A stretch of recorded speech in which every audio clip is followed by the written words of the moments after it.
सुस्वागतम.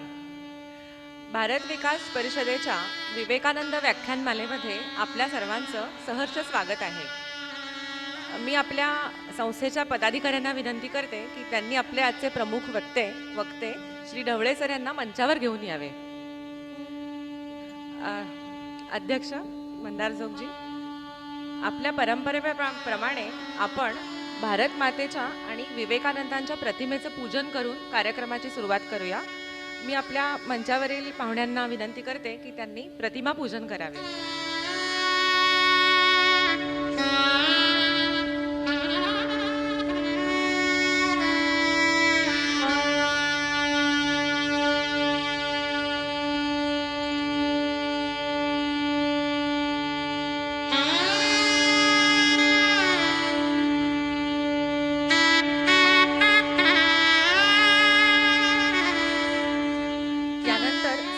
वंदे मातरम सादर होईल.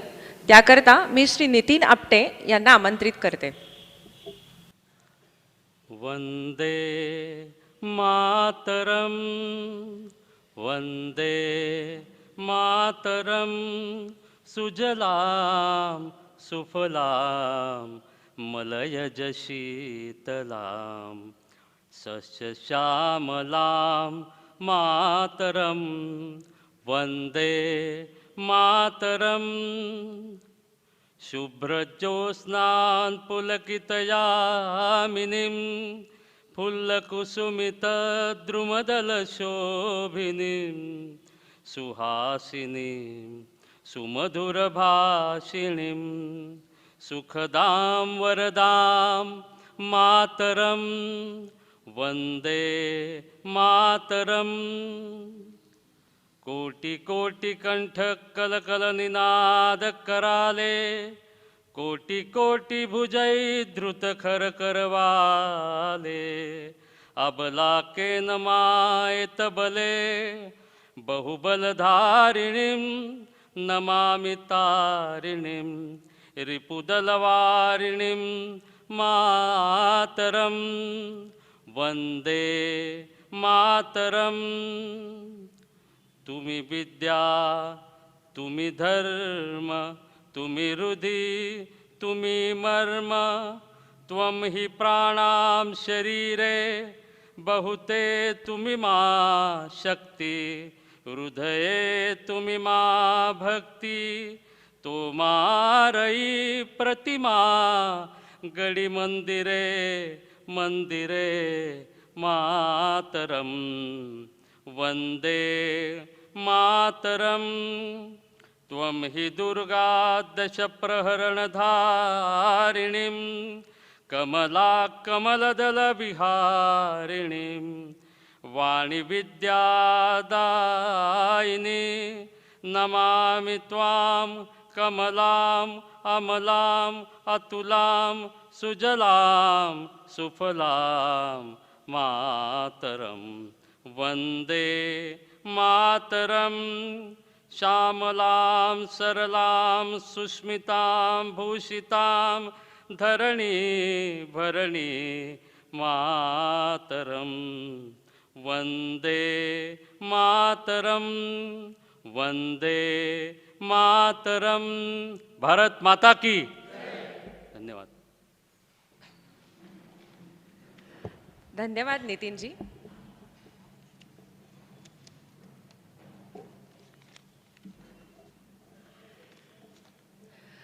सर्वांचं व्याख्यानमालेमध्ये पुन्हा एकदा स्वागत आहे. भारत विकास परिषदेतर्फे विवेकानंद व्याख्यानमाला गेली 2 वर्षे आयोजित केली जाते. त्यातलं हे 25वे पुष्प आहे. अनेक सांस्कृतिक, सामाजिक, राजकीय अशा वेचक विषयांवर ही व्याख्यानमाला सजली आहे. या व्याख्यानांद्वारे चालू सामाजिक विषय लोकांपर्यंत पोहोचवणे, तसेच काही महत्त्वाच्या विषयांची समाजाला माहिती देऊन ज्ञानवर्धन करणे हा भारत विकास परिषदेच्या अनेक सामाजिक उपक्रमांपैकी एक उपक्रम आहे. मूलतः ही संस्था गेली 50 वर्षे भारतभर मोलाचे सामाजिक कार्य करीत आहे. आपल्या संस्थेचा थोडक्यात मी आपल्याला परिचय करून देते. भारत विकास परिषद ही राष्ट्रीय संस्था असून पुण्याची शाखा 1993 मध्ये सुरू झाली. संपर्क, सहयोग, संस्कार, सेवा आणि समर्पण अशा सकारात्मक पंचसूत्रीवर या संस्थेचे समाजकार्य चालते. आपल्यासारखे राष्ट्रीय कार्य उभारणीत सहभागी होऊ इच्छिणाऱ्या सधन, सक्षम आणि प्रबुद्ध अशा लोकांद्वारे ही संस्था काम करते. संस्थेच्या मुख्य कार्यामध्ये विकलांगांना कृत्रिम पाय, मॉड्युलर फूट पूर्णपणे मोफत उपलब्ध करण्याचे अमूल्य पुनर्वसन कार्य संस्था करते. एरंडवणा येथे शारदा सेंटरच्या समोर या संस्थेचे कायमस्वरूपी पुनर्वसन केंद्र आहे. आत्तापर्यंत 10,000 गरजूंना या मॉड्युलर फूडचे आपण विनामूल्य वाटप केले आहे. हा मॉड्युलर फूड जर का आपण बाहेरनं करून घेतला तर त्याला 30,000 रुपये किंमत पडते आणि आपण गरजूंना संस्थेमार्फत ते विनामूल्य देतो. हे काम अनेक देणगीदार, कार्यकर्ते यांच्यामुळेच चालते. संस्थेचे इतरही अनेक उपक्रम आहेत, जसे राष्ट्रीय समूहगान स्पर्धा, भारत को जानो प्रतियोगिता, गुरुवंदन छात्र अभिनंदन असे उपक्रम. संस्थेतर्फे ताम्हिणी गावामध्ये विंझाई माता या शाळेमध्ये विद्यार्थ्यांच्यासाठी संत गाडगेबाबा वसतिगृह चालवले जाते. तेथे साधारण 50 विद्यार्थी शिक्षणासाठी राहतात आणि त्या सर्वांचा खर्च आपली संस्था करते. नुकतंच एक नवीन उपक्रम संस्थेने चालू केला आहे. ताम्हिणी येथे मोफत उपचार करणारा दवाखाना संस्थेतर्फे चालवण्यात येतो. दर गुरुवारी पुण्यातून डॉक्टर तिथे जातात आणि आसपासच्या परिसरातील लोकांना पूर्णपणे मोफत उपचार आणि औषधे दिली जातात. कर्वे स्त्री शिक्षण संस्थेमध्ये दरवर्षी रक्षाबंधन आणि भाऊबीज हा कार्यक्रम केला जातो. यामध्ये येथील मुलींना त्यांच्या आवडीचे कपडे दुकानातून घेऊन दिले जातात आणि प्रत्येक मुलीची विमा पॉलिसी काढली जाते.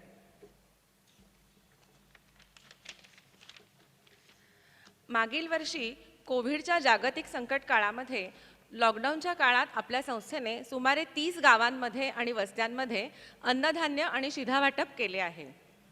या संस्थेचे केंद्रीय पातळीवरही काही मोठे प्रकल्प चालू आहेत, जसे कोटा येथील मल्टी स्पेशालिटी हॉस्पिटल, चंदीगड येथील डायग्नॉस्टिक सेंटर. तसेच भारत विकास परिषदेची स्वतःची कार्यालयीन वास्तू दिल्लीमध्ये आहे. असा या संस्थेचा एकूण प्रगती आलेख आहे. पुन्हा एकदा सांगावेसे वाटते की ही संस्था तुमच्या आमच्यासारख्या लोकांच्या देणग्या व त्यांच्या प्रत्यक्ष आणि अप्रत्यक्ष सेवा कार्याच्या आधारे चालते. नवीन नवीन उपक्रमांसाठी आपल्याला सतत नवीन देणगीदार आणि सेवा करण्याची इच्छा असलेले कार्यकर्ते यांची गरज असते. आपण या सेवा कार्याचा प्रसार आणि प्रचार करण्यासाठी कधीही संस्थेमध्ये सहभागी होऊ शकता. त्यासाठी आपले नेहमीच स्वागत आहे. आता आपण आजच्या व्याख्यानाकडे वळूया. समाजाचा विकास व्हायचा असेल तर त्यामध्ये आर्थिक, सांस्कृतिक, वैचारिक उन्नती या सगळ्यांबरोबर आरोग्याची उन्नती ही खूप महत्त्वाची असते. निरोगी आणि निकोप समाजच नेहमी खूप प्रगती करू शकतो आणि इतरांनाही मदत करू शकतो. म्हणूनच आजचा आपला व्याख्यानाचा विषय हा फिटनेस किंवा स्वास्थ्य हा आहे. फिट है तो हिट है हे वाक्य सर्वार्थाने खरे आहे. तुम्हाला तुमच्या आयुष्यात कुठल्याही टप्प्यावर जी काही प्रगती करायची असेल किंवा जी ध्येय गाठायची असतील त्यासाठी तुम्ही फिट असणे हे खूप गरजेचे आहे. हा फिटनेस कसा ठेवायचा याबद्दल आपल्याला खूप मार्गदर्शक गोष्टी सगळीकडे उपलब्ध आहेत. पण त्यामुळे एकतर आपला गोंधळ तरी होतो की नक्की मी काय करू किंवा आपली फसगत होऊ शकते. यासाठी योग्य मार्गदर्शन होणे खूप गरजेचे असते. नुसता खूप मनभर व्यायाम केल्याने फिटनेस होत नाही, तर हा विषय आधी नीट समजून घेतला पाहिजे. आज आपल्याला फिटनेस विषयाची सखोल आणि सुंदर माहिती जाणून घेण्याचा उत्तम योग आला आहे, तोही उत्तम फिट अशा वक्त्यांकडून. आजचे आपले वक्ते आहेत फिटनेस गुरु श्री नितीन ढवळे सर. यांचा मी आपल्याला थोडक्यात परिचय करून देते. श्री नितीन ढवळे उर्फ नितीन सर हे जन्मापासूनच जणू व्यायाम आणि खेळाच्या क्षेत्रामध्ये असावेत. 5वी पासून मल्लखांब आणि जिम्नॅस्टिक्स या खेळांनी त्यांचा स्पोर्ट्स किंवा खेळ या क्षेत्रातील प्रवास सुरू झाला. शालेय जीवनात या दोन्ही खेळांमध्ये त्यांनी उत्तम प्रावीण्य प्राप्त केले. स्टेट लेव्हल आणि नॅशनल लेव्हलला ते जिम्नॅस्टिक्स खेळून त्यामध्ये त्यांनी अनेक पदके मिळवली. पुढे करिअर निवडताना डिफेन्समध्ये जायचे हे त्यांचे ठरलेले होते. पुढचे शिक्षण त्यांनी नेव्ही इंजिनिअरिंगमधील सुप्रसिद्ध जामनगर येथील INS वालसुरा या कॉलेजमध्ये घेतले व इलेक्ट्रॉनिक्स इंजिनिअरची पदवी प्राप्त केली. त्यांचे पहिले पोस्टिंग INS विक्रांत या प्रसिद्ध एअरक्राफ्ट कॅरियर जहाजावर होते. नेव्हीमध्ये त्यांच्या 16 वर्षांच्या सर्व्हिसमध्ये त्यांनी अनेक स्टेट आणि नॅशनल लेव्हलची पदके प्राप्त केली. नेव्हीतर्फे महाराष्ट्राला नॅशनल जिम्नॅस्टिक्समध्ये रिप्रेझेंट करून पदक मिळवून दिले. तसेच हाय बोट डायव्हिंग आणि स्प्रिंग बोट डायव्हिंगमध्येही पदके मिळवली आहेत. स्टेट लेवल रोईंग चॅम्पियनशिपमध्येही त्यांनी प्रावीण्य मिळवले आहे. जिम्नॅस्टिक्स या त्यांच्या लाडक्या खेळाबरोबरच मल्लखांब, स्विमिंग, डायव्हिंग, रोईंग अशा अनेक खेळांमध्ये त्यांनी प्रावीण्य मिळवले. नेव्हीमधील सर्व्हिसच्या काळात कामासाठी ते रशिया, रुमानिया, बल्गेरिया असे अनेक देशांमध्ये फिरले. 16 वर्षाच्या नेव्ही कारकिर्दीनंतर 1 वर्ष ते मर्चंट नेव्हीमध्ये होते. परंतु मन मात्र फिटनेस विषयाभोवतीच रेंगाळत असावे, म्हणून त्यांनी नंतर लगेचच 1994मध्ये निकोप फिटनेस सर्व्हिस सुरू केली आणि आपल्या लाडक्या क्षेत्रातील काम पुन्हा सुरू केले, ते पुन्हा मागे वळून न बघण्यासाठीच. त्यांच्यासारख्याच उत्तम फिट व जिम्नॅस्टिक्समध्ये प्रवीण अशा अनिता मॅडमचे सहजीवन त्यांना लाभले. निकोप हे नावच स्वास्थ्य आणि आरोग्यदायक आहे. याद्वारे त्यांनी फिटनेस क्षेत्रात अनेक प्रकारचे काम केले आहे. नवीन हेल्थ क्लबचे सेटिंग, त्यांना मार्गदर्शन करणे हे काम त्यांनी केले. हिमाचल प्रदेशमधील मंडी येथे तसेच चेन्नई, रामेश्वर येथे नवीन हेल्थ क्लबचा त्यांच्या मार्गदर्शनाखाली उदय झाला.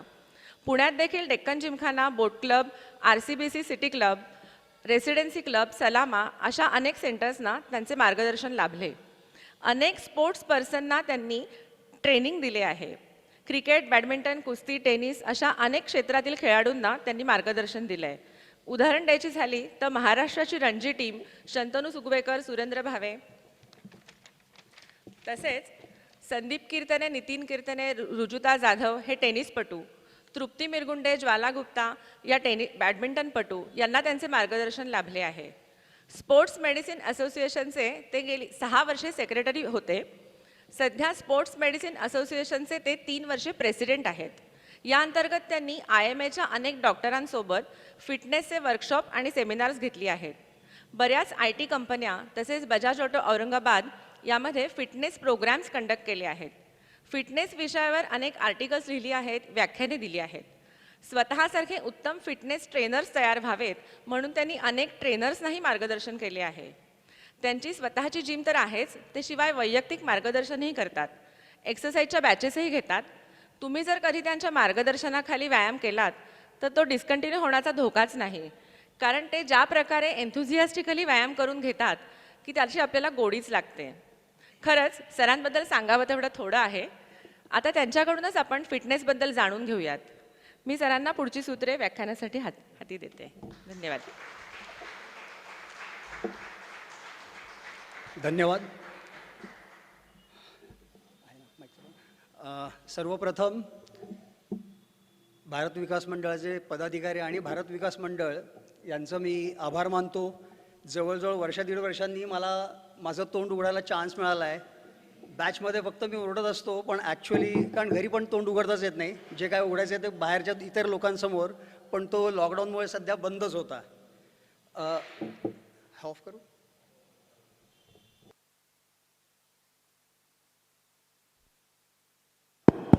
हॅलो, तू पुढे उभं राहतो.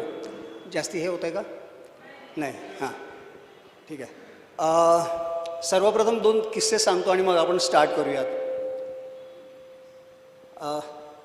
डॉक्टर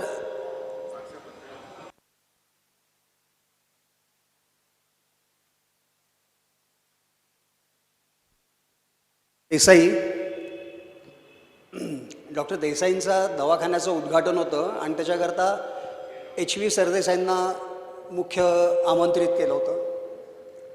त्या आमंत्रणात डॉक्टर सरदेसाईंचं पहिलं भाषण झालं आणि त्याच्यानंतर डॉक्टर देसाई त्यांचं हे करायला उठले. त्याच्यात ते म्हणले की डॉक्टर सरदेसाई इतके सुंदर बोललेत म्हणून त्यांना सर देसाई आणि मी नुसताच देसाई. तसं आत्ताच हिने माझी इतकं कौतुक केलं, इतकं चांगल्या पद्धतीने. एक तर 1-1.5 वर्षांनी बोलणार आहे, त्यात पहिल्यांदा चान्स मिळाला बोलायचा. आधीच दातखिळ बसलेली आहे. अजून एक प्रसंग असाच घडला होता दातखिळ बसायचा की शोभा इंदाणींचे ते कुकिंग क्लासेस, कुकिंग म्हणजे म्हणण्यापेक्षा ते ग्रूमिंग क्लासेस असतात. गुजराती, मारवाडी या समाजांमध्ये त्या मुलींनी जर त्यांचा कोर्स केला असेल, त्यांच्या लग्नाच्या ह्याच्यात त्यांना 25 मार्क जास्ती मिळतात. सगळं ग्रूमिंग, ओव्हरऑल ग्रूमिंग होतं. तिथे मला आम्ही आणि डॉक्टर संचिती सर एकदा भाषणाला गेलो. ती तापडिया म्हणून त्या बाई होत्या, माझ्या मित्राची बायको. ती भाषण द्यायला बोलली, उठली. ऑल ओव्हर इंडियातनं त्या मुली रेसिडेन्स कोर्स करता येतात आणि त्यामुळे सगळ्याच त्यांचे पार्टनर इथेच आहेत. शोभा इंजण्यांच्या पार्टनरचे मिस्टर इथे आहेत, राठी सर. तर तिथे त्या बोलताना हिंदीत एक तर बोलायला लागल्या आणि इतकं कौतुक करायला लागल्या की मी आधी संचिती सरांकडेच बघत होतो आणि त्यांनी लगेच मला माझ्याकडे बोट दाखवलं, तुमचाच नंबर आहे. बरं, आधी बोलायचं आहे, माझ्याबद्दल हे बोलत आहेत हे मला कळायला उशीर झाला आणि त्याच्यानंतर हिंदीत बोलायचं होतं, त्यामुळे दातखिळ बसली होती. म्हणजे जवळजवळ पाऊण तास. आता तिने अशीच कंडिशन करून ठेवली, एवढं चांगलं बोलल्यामुळे आता काय मी बोलणार आहे. फिटनेस, मी डायरेक्ट माझ्या मुद्द्याला हात घालतो. मी वक्ता नाही आहे, मी डॉक्टर नाही आहे. फक्त खेळाचा आणि व्यायामाचा जो अनुभव आहे गेल्या 40 वर्षाचा ते तुम्हाला तुमच्यासमोर मांडतो आणि होपफुली तुम्हाला आवडेल. सर्वप्रथम मी जर आत्ता इथे आलो असतो येताना असाच मरगळलेल्या अवस्थेत खांदे पाडून तुमच्यासमोर, तर तुम्ही ऐकायला तयार झाला नसतात की असा वाकडा उभा आहे, तिकडा उभा आहे. त्यामुळे तुम्हीसुद्धा सगळे ताड बसा. सगळ्यात पहिल्यांदी ताड बसा, पाठीमागे सरकून बसा खुर्चीत. ओके. आणि होपफुली माझं संपेस्तोपर्यंत तुम्ही असेच बसलेले असाल. उन्हाळ्यात खिशात आपण चॉकलेट घेऊन जातो आणि नंतर कोणाला तरी द्यायला व्हॅलेंटाईन्स डे आहे आणि ते द्यायच्या आधीच ते पाघळलेलं असतं 11च्या उन्हात गेल्यामुळे. तसं हळूहळू पाघळू नका. बॉडी शुड बी इरेक्ट आणि स्ट्रेट. एक 2-4 जणांनी माझं आधी पण यातलंही बहुतेक ऐकलेलं आहे, पण आता तुम्ही बेअर विथ मी. फिटनेसबद्दल आपण बोलूयात. माझ्या मते इथे सगळे आलात, सगळे हेल्दी आहात, सगळे फिट आहात आहात. बरं, हेल्दी आहात का फिट आहात आपण ते बघूयात. बेसिकली आता डॉक्टर माझ्यासमोरच आहेत. WHO जेव्हा स्टार्टला सुरुवात WHO झाली तेव्हा त्यांनी हेल्थबद्दल, आता सध्या WHO जरा वादातीत आहे तरी आपण पूर्वीची प्रतिष्ठा त्यांना मान देऊन आपण त्यांनी जे डेफिनेशन केलं होतं हेल्थचं ते बघूयात. की सिम्पल होतं, फ्रीडम फ्रॉम डिझीज किंवा ॲब्सेन्स ऑफ डिझीज म्हणजे हेल्थ. म्हणजे तुम्ही हेल्दी आहात, तुम्हाला आत्ता कुठलाही रोग नाही आहे, काही आजार नाही आहे, तर तुम्ही हेल्दी आहात. हळूहळू कालांतराने त्याच्यात पुढे पुढे जायला लागले की कुठल्या हेल्थ म्हणजे कुठल्या ह्याच्या आजारापासून मुक्तता आहे, तर बॉडीची, नुसती बॉडीची नाही, मग माइंडची पण. माइंडच्या बरोबर मग काय होतं की एन्व्हायरमेंट पण असते ज्याच्यामुळे कचरा होतो. कचऱ्यामुळे आता मी इथनं कुठेतरी चाललो आहे, सकाळी जाता जाता चॉकलेटचं एक खाल्लं आणि चांदी इथे टाकली. संध्याकाळी येतो पण तिथे कचराकुंडी झालेली असते, कारण त्याच्यावर दुसऱ्या टाकतो, तिसरा टाकतो. त्याच्यामुळे जे रोगराई होते, त्यामुळे या एन्व्हायरमेंटमुळे सुद्धा जे रोगराई होते त्यांच्यापासून मुक्तता. आणि आता गेल्या काही वर्षात आपल्या ईस्टर्न कल्चरला त्यांनी केलं आणि त्याच्यात सोल पण घातलं आहे, स्पिरिट पण घातलं आहे त्यांच्या ह्याच्यात, की absence of disease of mind, body, soul वगैरे वगैरे. तर तुम्ही आत्ता हेल्दी आहात, पण हेल्दी असेच कायम राहता का? नाही. आता डॉक्टर सगळं सांगतील का नाही, कशामुळे, काही होऊ शकतं. लहानपणी आपल्याला शाळेत शिकवलेलं असतं की बेसिक आपण हायजीन कशी पाळा, 2दा दिवसातनं दात घासा, एकदा आंघोळ करा, नखं कापा, स्वच्छता ठेवा, ज्यामुळे रोगराई पसरणार नाही आणि तुम्ही जेणेकरून हेल्दी राहाल. आता ही पॅन्डेमिक, एपिडेमिक ज्या येतात त्या गोष्ट वेगळी, पण अदरवाईज तुम्ही हेल्दी स्वतः राहण्याकरता प्रयत्नांची पराकाष्ठा करत असता. म्हणजे अननोईंगली इतकं ते आपल्या अंगवळणी पडलेलं असतं की आपण त्या गोष्टी सतत सहज सुलभपणे करत असतो. त्या ह्याने तुम्ही हेल्दी राहता, पण ते दररोजच्या दररोज राहता येत नाही. त्याला म्हणतात डायनॅमिकसिटी. भोवरा जोपर्यंत चालतोय, फिरतोय, तोपर्यंत त्याच्या आरीवरती, त्याच्या त्या टोकावरती उभा असतो. तो फिरायचा थांबला की तो पडतो. सायकलचं तसंच आहे. सायकल चालवतोय, उतारावरनं मस्त गेलो, त्याच्यानंतर चढ आला, पण मी म्हणले पाडलंच मारणार नाही. जिथे तो माझा वेग संपेल तिथे मी पडणार आहे. तो डायनॅमिक बॅलन्स, तसंच हा डायनॅमिक तुमचा हेल्थ आहे. जोपर्यंत सगळं व्यवस्थित चाललं आहे तसाच फिटनेस आहे. पण फिटनेस ही टोटली गोष्ट वेगळी आहे. फिटनेस म्हणजे काय, इंग्लिशमध्ये 1-2 वाक्य सांगतो कारण मला ते मराठीत जरा जास्ती प्रॉब्लेम येईल. सिम्पलमध्ये की you should be able to cope with your day to day emergencies. ज्या दैनंदिन जीवनात ज्या गोष्टींना तुम्हाला सामोरं जावं लागतं आहे त्याच्याशी सामर्थ्यपणे तोंड देता आलं पाहिजे. कुठल्या गोष्टी कशा येऊ शकतात. आता इथे मला यायचं आहे, 2 व्हीलरवरती येतो आहे, माझ्या मोटरसायकलचं पाठीमागचं चाक पंक्चर झालं आहे आणि माझ्या घराच्या इथून आलो आहे, मला अर्ध्या किलोमीटरमध्ये तो पंक्चरवाला नाही आहे, किंवा 100च मीटर आहे. पाठीमागचंच आहे. बुलेट आहे, कोणी बुलेटवाला, बुलेट ढकलायची आहे 100च मीटर ती ढकलायची आहे. आणि ती ढकलताना कसं जाणवतं, कंबर धरते दुसऱ्या दिवशी सकाळी, ते ढकलताना हातपाय लटपटायला लागतात. त्यामुळे काय आहे की सामर्थ्यपणे तुम्ही तोंड देऊ शकला नाहीत आणि कधी कसे तर तुमच्या इतर सिस्टीम्सवरती त्याचा लोड आलं नाही पाहिजे. हे जेव्हा तुम्ही त्या सामर्थ्यपणे ह्या सगळ्या गोष्टींना, इमर्जन्सीजना तोंड देताय, तर त्या तोंड देताना अदर सिस्टीम ज्या तुमच्या बॉडीतल्या आहे, digestive system, respiratory system, neuromuscular system, ह्या सिस्टीम्सवरती लोड न येता जर तुम्ही सामर्थ्यपणे तोंड देऊ शकलात तर तुम्ही फिट आहात. अगदी सिम्पल. म्हणजे त्याच्याकरता आता काय करायचं, बेसिकली फिटनेस काय, इट कन्सिस्ट ऑफ, म्हणजे परत टेक्निकल थोडंसं अगदी छोटंसं एखादं वाक्य काय की it is basically a physical strength, नंतर मग which enables to endure your अमुक अमुक तमुक तमुक and transcends the forces bent upon your destructions. म्हणजे थोडक्यात काय की या ज्या गोष्टी आहेत त्यांना तुम्ही सामर्थ्यपणे तोंड द्या. त्या करण्याकरता काय करा तर एक्झरसाईज करा. त्या फंक्शन्स त्याच्यात काय आहेत, त्याच्यात काय काय गोष्टी आहेत फिटनेसमध्ये ते आपण बघू हळूच. त्याच्या आधी एक्सरसाइज का करा, तर एक्सरसाइज काय आहे बेसिकली. अगेन एक्सरसाइज काय करतो की रक्त सळसळवतो, तुमची ॲजिलिटी वाढवतो, तुमचे रिफ्लेक्सेस फास्ट करतो, डोळ्यांची हालचाल वाढवतो. तुम्ही साधा रस्ता क्रॉस करता, तुम्हाला लॉ कॉलेज रोड क्रॉस करायचं आहे, तुम्ही शिट्ट्या मारत हातात किचन हलवत चालला आहेत आणि एकदम 40 किलोचा एक असा पाडलेला गॉगल घातलेला भुंग भांग भुंग करत मोटरसायकल चालवणारा असा तुम्हाला लॅप मारायला जातो आणि तुम्हाला त्याला चकवायचं आहे. ती ॲजिलिटी, स्पीड हे सगळं त्यावेळेस कामाला येतं.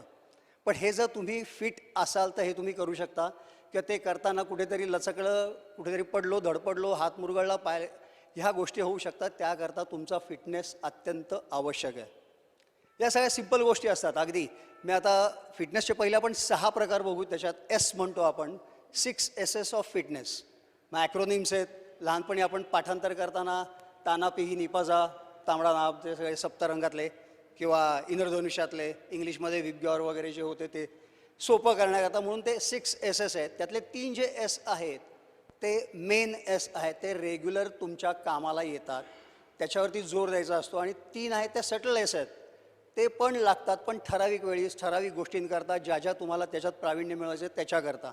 त्या 3 मेन जे एस आहेत त्यातला सगळ्यात पहिला जो महत्त्वाचा एस आहे तो आहे काय असेल, एस फिटनेसमधला पहिला एस, स्ट्रेंथ. स्ट्रेंथ, ताकद सगळीकडे लागते, सगळ्यांना लागते. इथे यायचं होतं आणि आज आमच्या घरी 8:30 वाजता माणसं 20 जेवायला आहेत. बायकोनी सांगितलं की एवढ्या ह्याच्यात ते 20 मावणार नाहीत, ते टेबल जरा इकडे हलव, हे इकडे ओढ, ते कपाटाला थोडंसं पाठीमागे ढकल, इकडे ते अजून, तो दिवाणे तो हलव. आणि दिवाण हलवायला मी उचलला आणि आऊच पहिलं की आयोडेक्स मलिये काम पे चलिये. अगदी हमखास होतं असं सगळ्यांचं फिटनेसचा. त्यामुळे पहिल्याच सगळा की उचलायला लागल्यानंतर ताकद कुठे ना कुठेतरी, गॅस सिलेंडर काढायचा आहे इकडनं तिकडे बाहेर, ह्या खोलीतनं त्या खोलीत, कारण हमखास स्पेअरवाला आपला गॅलरीत असतो, तिथनं तो ओढून तिथे लावायचा आहे, उचलायचा आहे. आता तरी उमरे नाहीत त्यामुळे तो रोल करता येतो. पूर्वी जिथे उमरे आहेत तिथे तो उचलावा लागतोच लागतो. तर ह्या ज्या गोष्टी आहेत, बायकांना साधा दळणाचा डबा खालच्या रॅकमधनं वरती काढायचा आहे, की ह्या ज्या गोष्टी आहेत त्या लागतात. त्यामुळे ताकद ही फक्त पुरुषांना नाही, पुरुष बाई कोण जे असेल त्या सगळ्यांना अत्यंत महत्त्वाची आहे. आणि ते वाढवणं आपल्याकरता अत्यंत गरजेचं आहे. त्याच्याकरता कुठल्या टाईपचं एक्सरसाइज आपण करू शकतो स्ट्रेंथ वाढवायला? सूर्यनमस्कार, अजून वेट, आणखीन ताकद वाढवायची आहे बेसिकली. नाही खाणं वगैरे नाही, एक्सरसाइज कुठल्या टाईपचं आहे? बरं, एक्सरसाइज जे आपण जे करतो, नमस्कार घालतोय, जोर मारतोय, वेट उचलतोय, ह्या सगळ्या गोष्टींना म्हणतात रेझिस्टन्स ट्रेनिंग. रेझिस्टन्स ट्रेनिंग करायचं असतं किंवा वेट ट्रेनिंग, रेझिस्टन्स ट्रेनिंग. आपण डिप्स मारतोय, जमिनीवरती झोपला आणि तिथनं वरती येतोय, ग्रॅव्हिटीला रेझिस्ट करून वरती येतोय, डंबेल्स उचलतोय, रेझिस्ट करतोय. तुम्ही थेराबँडनी एक्सरसाइज करता, रेझिस्ट करून ओढत असता, सगळं ग्रॅव्हिटीला रेझिस्ट करत असतो. पुलअप्स मारताना आपण वरती जातोय, रेझिस्ट करतोय ग्रॅव्हिटीला आणि मग वरती जायचा प्रयत्न करतोय. ते मशीन खाली ओढत असतो पण तो जो रॅक आहे तो पुलीतनं तो वरती येत असतो. त्यामुळे हे जे रेझिस्टन्स ट्रेनिंग आहे ते अत्यंत महत्त्वाचं आहे. डिप्स मारा, जोर मारा, बैठका मारा. साधा तुम्ही आता खुर्चीवरनं उठताय, रेझिस्ट करून वरती उठताय, मांडीचं स्नायू वापरताय आणि मग उठताय, त्यामुळे मांडीचं स्नायू बळकट करायचे आहेत. जे जे महत्त्वाचं आहे, 3 मोठे मसल्स आहेत शरीरात, क्वाड्रिसेप्स म्हणजे तुमचे पायाचे, छातीचे आणि पाठीचे, ह्या 3 महत्त्वाच्या मसल्स. आणि याच्याबरोबर जेव्हा करायला लागाल तेव्हा आसपास बाकीचे होणारच आहेत. तर हे सगळे मसल्स हळूहळू कामाला लावायचे आहेत. कसे लावायचे, कसे लावायचे ते नंतर आपण बघू. आधी हे पहिले एसएसकडे बघू आणि मग कसा व्यायाम करा, किती करा, कधी करा ते आपण पुढच्या ह्याच्यात बघू. स्ट्रेंथ ट्रेनिंग करायला लागलो, रेझिस्टन्स ट्रेनिंग केलं आहे, वेट ट्रेनिंग किंवा रेझिस्टन्स ट्रेनिंग. दुसरा जो एस आहे तो आहे स्टॅमिना. स्टॅमिना म्हणजे दमसास. 2 प्रकारचे स्टॅमिना आहेत. एक कार्डिओव्हॅस्क्युलर स्टॅमिना आणि दुसरा आहे तुमचा न्यूरोमस्क्युलर किंवा मस्क्युलोस्केलेटल स्टॅमिना पाथरवट बघितले असतील. आता इथे लहान मुलं कमी आहेत, सगळ्यांना पाथरवट काय माहिती आहे की त्यांनी बघितलेलं आहे. दगड फोडताना कंटिन्युअस सकाळी जो उठून तो कामाला लागतो, दगड फोडत असतो. हे आपल्याला कोणतरी काम दिलं तर 2 मिनिटात किंवा ते सोडून द्या, खालती वाकून ते शेतांमध्ये खुरप्यानी गवत कापत असतात, त्या पोझिशनमध्ये त्या वाकलेल्या याच्यात 2 मिनटं तरी. एकदा हौसेने मी आणि माझी मुलगी खडकवासल्याच्या पुढे म्हणजे आपल्या सिंहगडच्या पायथ्याशी भात लावायला म्हणून गेलो. 2 मिनटात आम्ही बाहेर आलो आणि तंगड्यावरती पसरून बसलो, कारण ते त्या पोझिशनमध्ये त्या चिखलामध्ये गुडघ्यापर्यंतच्या ते भात लावणं म्हणजे किती कष्टप्रद आहे ते तेव्हा कळलं. स्टॅमिनात एकच गोष्ट रिपीटेडली जी करायची आहे तो तुमचा स्टॅमिना. जेव्हा मोठा मसल कुठला तरी शरीरातला, थोडक्यात पायाचा मसल जेव्हा तुम्ही वापरता आणि तो कंटिन्युअस तो काम करत राहता, तेव्हा तुमचा डिमांड वाढतो ऑक्सिजनचा डिमांड वाढतो, कारण तेच त्याला खाद्य पुरत असतं. ही कार्डिओव्हॅस्क्युलर एरोबिक ॲक्टिव्हिटी बेसिकली म्हणजे काय, तर जिथे ऑक्सिजन तुम्ही मेन सोर्स म्हणून वापरता एनर्जीचा, ती कार्डिओव्हॅस्क्युलर किंवा एरोबिक ॲक्टिव्हिटी होते. ॲनरोबिक ॲक्टिव्हिटी म्हणजे आपण पहिलं रेझिस्टन्स ट्रेनिंग केलं, आपण 10 वेळा 11 वेळा 12 वेळा तो उचलू शकतो डंबेल, त्याच्यानंतर 13 वेळा जमत नाही, कारण ती ॲनरोबिक ॲक्टिव्हिटी असते. त्याच्यात ऑक्सिजन चालू आहे आपलं जिवंत ठेवण्याकरता, पण तो एनर्जी सोर्स म्हणून वापरत नसतो. त्याच्याकरता जे आपण वापरतो ते खाल्लेलं जे असतं ते तुमच्या ह्याच्यात स्टोअर असतं, ते संपतं. त्याचा बाय प्रॉडक्ट लॅक्टिक ॲसिड असतं. त्या लॅक्टिक ॲसिडमुळे 12व्यानंतर 13व्या रिपिटेशन तुम्हाला करू शकत नाही की जमा झाल्यामुळे मसल सोरनेस तिथे येतो किंवा तो त्याला आकुंचन पाहू देत नाही त्या मसल्सला. म्हणून ॲनरोबिक ॲक्टिव्हिटी आणि एरोबिक ॲक्टिव्हिटीमधला हा मेन फरक आहे की जिथे तुम्ही ऑक्सिजन मेन एनर्जी सोर्स म्हणून वापरतात ती एरोबिक ॲक्टिव्हिटी, जिथे नाही वापरत ती ॲनरोबिक ॲक्टिव्हिटी. रेझिस्टन्स ट्रेनिंग बेसिकली ॲनरोबिक सगळे. आता एरोबिक ॲक्टिव्हिटीमध्ये काय काय येऊ शकतं, युअर इव्हेंट, रनिंग, सायकलिंग, पोहणं, टेकडी चढणं, लांब पल्ल्याचं स्लो कंटिन्युअस जेव्हा ॲक्टिव्हिटी कुठली कराल आणि ती किती करायची, तर साधारणतः 10 मिनटं 15 मिनटं 20 मिनटाच्या पुढे जेव्हा करायला लागाल तेव्हा तुम्ही त्या एरोबिक झोनमध्ये जाता. तेव्हा तुमचं ते वापरायला लागतं शरीरामध्ये, तुम्ही ऑक्सिजन हे करता आणि कॅलरी बर्निंग झोनमध्ये 20 मिनटाच्या पुढे नंतर तुम्ही जाता. ती तुमची एरोबिक ॲक्टिव्हिटी होते, कारण तुम्ही ऑक्सिजन वापरताय मेन एनर्जी सोर्स म्हणून. तर जेव्हा डिमांड वाढतोय, तुम्ही पलटाय, पायात तुम्हाला फुफ्फुसं चालतायत, डिमांड वाढलेला आहे, ऑक्सिजन भरपूर मिळतोय आणि ही एरोबिक ॲक्टिव्हिटी तुम्ही कितीही करू शकतात. मॅरेथॉनची गोष्ट आहे, जेव्हा पहिल्यांदा मॅरेथॉन का सुरू झाली सगळ्यांना माहिती असेल, शाळेत धडा होता की युद्ध जिंकलं आणि म्हणून त्यांनी पाठवायला त्या निरोप्याला पाठवलं आणि तो निरोप्या डायरेक्ट 42 किलोमीटर पळत गेला. तिथे गेल्यानंतर तो भले मेला, पण का, कारण तो त्याच्या स्पीड त्याला माहीत नव्हतं, त्याची कपॅसिटी माहीत नव्हती. पण माणूस आणि कुत्रा हे 2च प्राणी आहेत, त्यांची कपॅसिटी, त्यांचा स्टॅमिना तेवढा वाढू शकतो. कुत्र्यांना बघितलं असेल, pack of hounds can kill a tiger. दमवून कुत्री वाघाला मारू शकतात. एक जण पुढे येतो, तो पॅक कंटिन्युअस पळत राहतो, दुसरा पुढे येतो, कंटिन्युअस पळत राहतो, रात्रभर ते पळू शकतात, वाघाला दमवतात आणि वाघाला मारू शकतात. तुम्ही चित्ता बघितला असेल, fastest animal in the world, पण तो किती वेळा, 10 सेकंद 15 सेकंद 20 सेकंद, त्यामुळे त्याचं भक्ष्य पकडायचं हे सुद्धा खूप कमी आहे. म्हणजे 50 अटेम्प्ट्स केले त्याच्यात त्याला 2दा किंवा 3दा सक्सेसफुल होतो. तो जेव्हा भक्ष्य पकडतो त्याच्यानंतर अर्धा तास त्याला त्याचं खाता येत नाही, कारण त्याचा श्वासोश्वास नॉर्मललाच येत नाही. आपला साधारण रेस्टिंग हार्ट रेट प्रत्येकाला माहिती आहे, ॲप्रॉक्स किती आहे, किती असावा. 2 डॉक्टर्स आहेतच माझ्या इथे, 2 काय जास्तीच आहेत, पण साधारण किती असावा, जेवढा कमी तेवढा चांगला. का ते दाखवतो मी आता, त्यांना जरा थोडंसं हे होईल बाळबोध, पण तरी माझा 70 आहे, नितीनचा 60 आहे. मी मिनटाला 10 सेकंद 10 बीट्स माझे हार्टचे याच्यापेक्षा जास्ती बीट होत आहेत. मल्टिप्लाइड बाय 60 तासाला, मल्टिप्लाइड बाय 24 दिवसाला, मल्टिप्लाइड बाय 30 महिन्याला आणि मल्टिप्लाइड बाय 12 वर्षाला. म्हणजे उगाच माझं हृदय याच्या हृदयापेक्षा काही लाख वेळा उगाच काम करते. बेसिकली हृदय काय आहे, पंप आहे, साधा पंप आहे, अविरत चालणारा पंप. तो पंप थांबला की 4 माणसांना, म्हणून ते आलं होतं ना की निदान 4 मित्र तरी जोडा, शेवटी कामाला येतील. तर तो न थांबणारा पंप आहे जो कंटिन्युअस चालत राहतो, कंटिन्युअस काम करतो. आणि ते किती काम वरनं खालती आपण येताना भगवंतरावांनी सगळ्यांना वाटून दिले, काय 50 कोटी, काय 50 लाख कोटी प्रत्येक बीट्स करायचे आहेत. हा किती वापरतोय स्लोली आणि मी किती फास्ट वापरतोय, माझं त्यामुळे आयुष्याची दोरी याच्यापेक्षा एवढी बेसिकच कमी आहे तेवढी असणार आहे. कारण तर माझा हार्ट कंटिन्युअस उगाचच्या उगाच काम करतोय, बरोबर आहे, तेवढं आहे उगाचच्या उगाच. त्यामुळे जेव्हा एक्सरसाइज करतो तेव्हा आपण हार्ट रेट वरती नेतो, पण तेवढ्याच पुरता हार्टचा सुद्धा मसल आहे, आसपासचे मसल्स आहेत ते जेव्हा स्ट्रॉंग व्हायला लागतात. 1 तास माझं हार्ट तुमच्यापेक्षा म्हणजे 60 हे माझं 120ने पळालं आहे, पण नंतर मग तो मसल स्ट्रॉंग झाल्यामुळे जे माझं 70 हार्ट रेट होता तो हळूहळू 68, 68चा 64, 64चा 62 आणि ओव्हर अ पिरियड मग तो तेवढा मला जास्ती साथ देणार आहे हृदयाचे मसल्स स्ट्रॉंग झाल्यामुळे. आसपासचे त्याचे मसल म्हणजे रेस्पिरेटरी सिस्टीम, कार्डिओव्हास्क्युलर सिस्टीम, ही जी माझी सिस्टीम आहे ती चांगली होणार आहे, ताकदवान होणार आहे, बळकट होणार आहे, जेणेकरून माझं हार्ट हळूहळू नाही तर आधी त्याचं असं होतं, माझं असं होतं, इतका तो डिफरन्स होता. तो त्यामुळे तुमचं हार्टला स्ट्रॉंग करायचं आहे, त्याच्या आसपासच्या मसल्सना स्ट्रॉंग करायचं आहे. ते केलं की तुमचं heart rate, resting heart rate, basically गुडबोलीज, तो हळूहळू खालती आणायचा आहे. जेवढा तो तुम्ही खालती आणाल तेवढा तो तुम्हाला दीर्घायुषी करणार आहे. म्हणजे ह्या बाजूनी गेलाच तर हे कारण नसेल याच्यामुळे तुम्हाला आपको बुलावा आया ऐसा नसेल. एरोबिक ॲक्टिव्हिटी बघितली तशीच म्हणजे जी एरोबिक दुसरी आपली स्टॅमिनाची एन्ड्युरन्सची ॲक्टिव्हिटी ती मस्क्युलर एन्ड्युरन्स, की मगाशी स्ट्रेंथ बघितलं होतं. ऑलिम्पिक वेटलिफ्टर असतो तो 100 किलोचं वजन एकदा उचलतो धाडकीने, क्लीन अँड जर्क, स्नॅच जे काय असतं ते. हेच मस्क्युलर एन्ड्युरन्सवाला आहे एखादा, तो 50 किलो, 100 किलो, 60 किलोचा आहे, तो 10 किलोचं वजन 100 वेळा उचलू शकतो. हेच तेव्हा ऑलिम्पिक वेटलिफ्टरला सांगितलं तर त्याला जमेलच असं नाही, की राधा जमणार पण नाही, कारण त्याची बॉडी अशी ट्यून झालेली आहे की तेवढंच काम करायचे. त्यामुळे फिटनेस हा प्रत्येकाकरता वेगळा असू शकतो त्याच्या नीड्सप्रमाणे.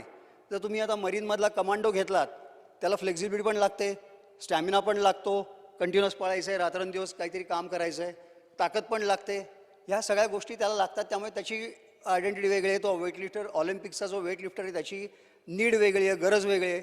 चेसचा प्लेअर आहे, त्याला बसायचं आहे विश्वनाथ आनंदसारखं निश्चल, नेमबाज आहे, त्याला न हलता बसायचं आहे. त्यामुळे प्रत्येकाच्या ह्या नीड्स वेगवेगळ्या असतात. पण हे सगळे जे फॅक्टर्स आहेत ते प्रत्येकाला असणं आवश्यक आहे. त्यांची कॅपॅसिटी, त्यांची लेव्हल वेगवेगळी असू शकते. हे 2 झाले होते. तिसरा होता आपला जो त्यातला फॅक्टर एसमधला, तो आहे मगाशी आत्ता मी बोलून गेलो, स्ट्रेचिंग, लवचिकता. आता दाखवायला इथे कोणीच नाही आहे. इथे सपोज मी वर्गात बसलो आहे किंवा तुम्ही आता इथे बसले आहेत आणि तुझ्या इथे शेजारी बाटलीचं झाकण पडलं तर कशी उचलशील? उठशील, आधी दिसते का बघशील, मग हळूच उठशील, तिथे वळशील, इथनं वळून आसपास आपल्याला हाताला लागतंय का बघेल आणि मग ती उचलेल. हेच शाळेत असताना आठवा, रबर आयुष्यभर आपल्या बेंचवरती कधीच नसायचं, टणाटणा उड्या मारत इकडे तिकडे जास्ती पळालेलं असायचं. बरं 2 बेंचमध्ये जागा नाही, ते बेंच पाठीमागे त्या 2 बेंचेसच्या मध्ये पडलं आहे तरी इकडे वाकून तिकडे वाकून गोल फिरून कुठेही जाऊन आपण कसंही ते काढू शकायचो. फ्लेक्झिबिलिटी आता हे का जाते? सिम्पल म्हणे त्या तिन्ही गोष्टींना लागू आहे, use it or lose it. बेडकाची शेपूट गेली न वापरल्यामुळे, तसंच आपली फ्लेक्झिबिलिटी, आपली स्ट्रेंथ, आपला स्टॅमिना न वापरल्यामुळे कमी होत जातो, झिजतो, कमी होतो, गंज लागतो, आतमध्ये वयोपरत्वे काय ऑस्टिफाईड्स निर्माण होतात, घर्षणामुळे कमी होत जातं, त्याचं वंगण कमी पडत जातं. न वापरल्यामुळे सगळ्यात जास्ती जो त्रास होतो तो न वापरल्यामुळे होतो.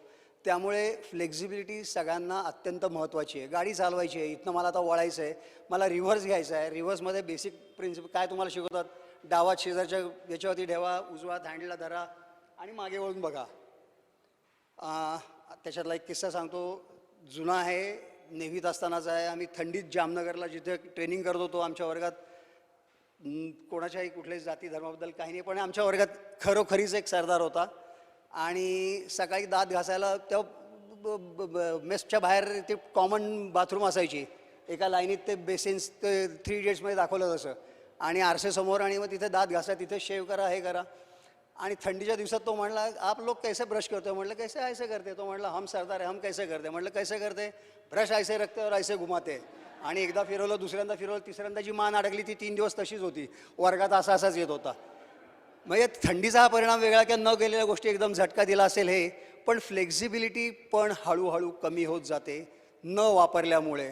म्हणजे जे आता सांगितलं असं बँकेतलं ताजं उदाहरण, आजकाल बँकेत पूर्वीसारखी लेजर्स राहिली नाही आहेत. निदान लेजर कुठे गेली? बँकर, हां, उचलून असे वरच्या ह्याच्यात टाका, हे अशी तरी व्हायची. इथला एक बँकर काहीतरी घरात कधी नव्हते ते कपडे काढायला गेला वरचे तारेवरचे आणि हात असा गेला आणि आखडला.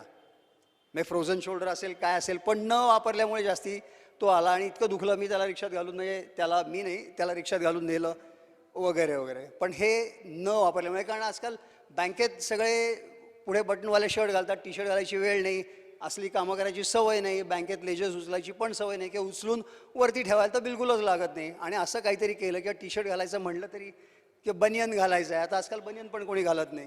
ह्या गोष्टी ज्या होतात त्यामुळे लवचिकता तुमची कमी होते न वापरल्यामुळे, महत्त्वाचं सगळ्यात.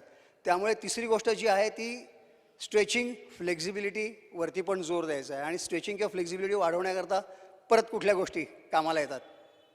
सगळ्यात महत्त्वाचं आपलं भारतीय परंपरेनुसार योगासन, योग.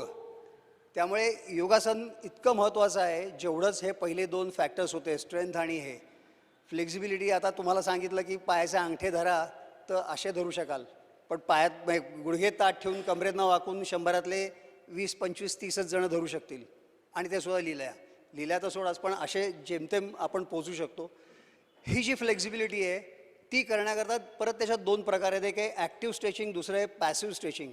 ॲक्टिव्ह स्ट्रेचिंग म्हणजे आपण जे योगासन करतो किंवा स्पोर्ट्समन जे एक्सरसाइज झाल्यानंतर करतात ते सगळं ॲक्टिव्ह स्ट्रेचिंग. पॅसिव्हमध्ये अय्यंगारां सरांनी तुम्ही बघितलं असेल, खुर्च्या वापरतात, बोल्स्टर्स वापरतात, दोऱ्या असतात, तुम्हाला इन्स्ट्रक्टर कोणतरी पाठीमागं जोर देऊन फ्लेक्झिबिलिटी वाढवायला मदत करत असतो.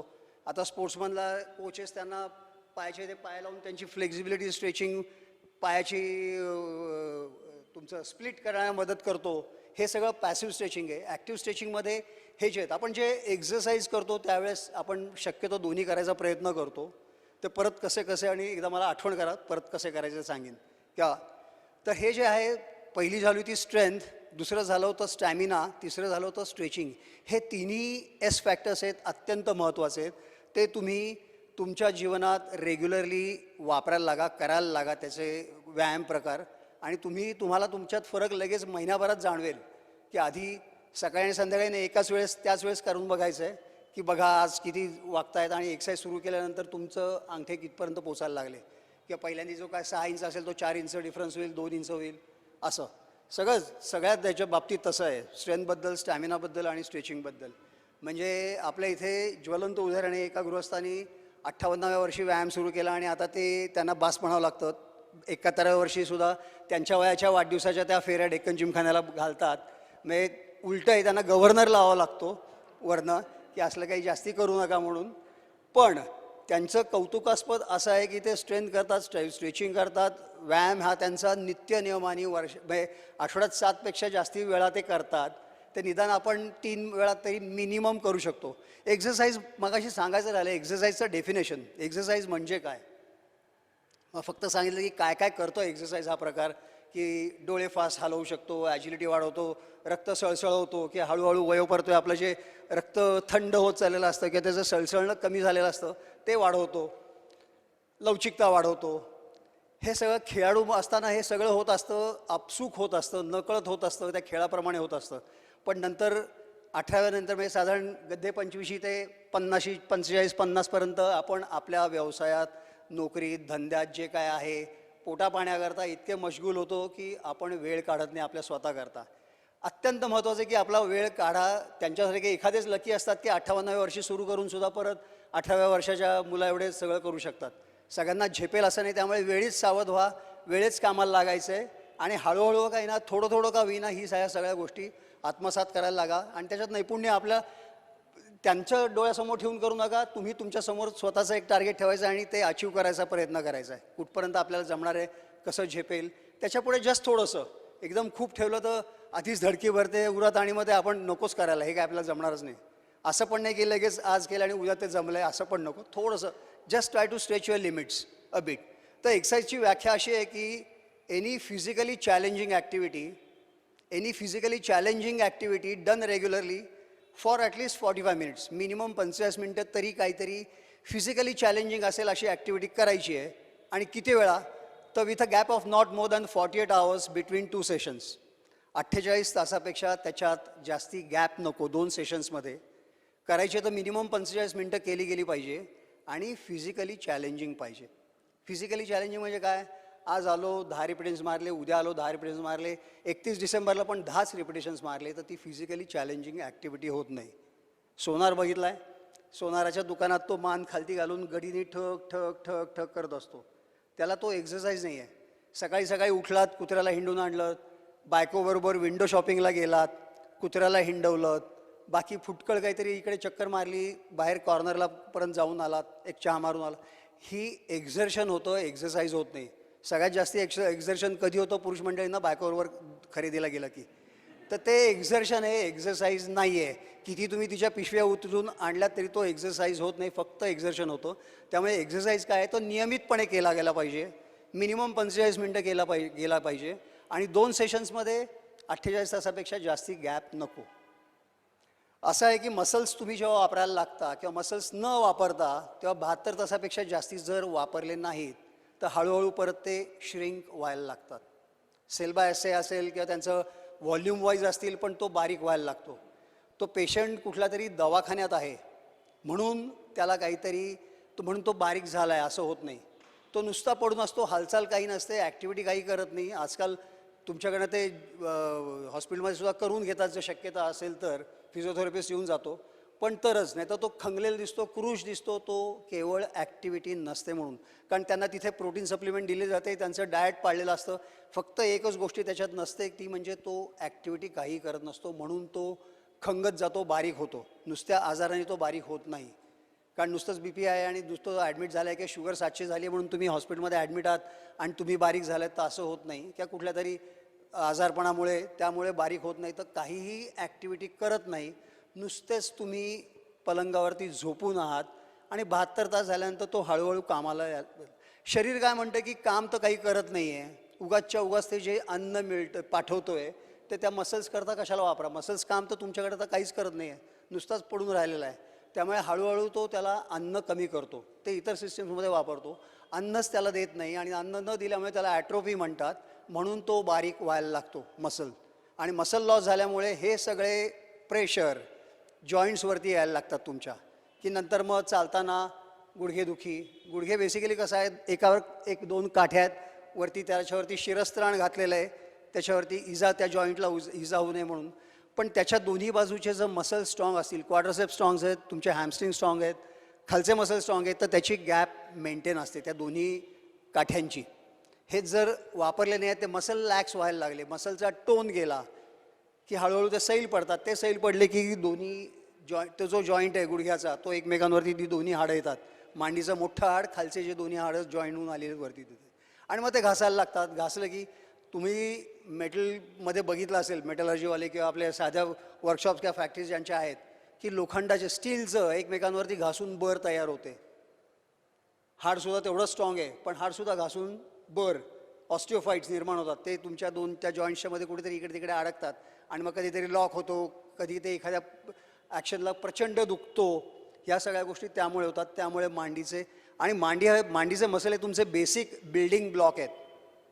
आपण जेव्हा बिल्डिंग उभी करतो तेव्हा पाया आधी खालती जेवढी बिल्डिंग वरती चढवायची तेवढाच खणतो, तसंच पाय जेवढे स्ट्रॉंग तेवढे तुम्ही स्ट्रॉंग आहात. ते तुम्ही किती स्ट्रॉंग, तर weakest link in the chain वगैरे ठीक आहे, पण तुम्ही पाय बाकी सगळे सिनेमा बघून येतात ही मंडळी, यंग क्राऊड, आणि मग त्यांना याच्यासारखा बायसेप्स पाहिजे असतो, ऋतिकसारखा अमुक पाहिजे असतं, आणि हे बाकी खालती पोटाचा नगारा आणि हातापायाच्या काड्या पायाच्या काड्या असलेले चालतील. खालती कोण बघणारे पॅन्ट घालून घातली की झाली. म्हणून मी खरं युजली शक्यतो शॉर्टमध्ये हिंडतो तसा.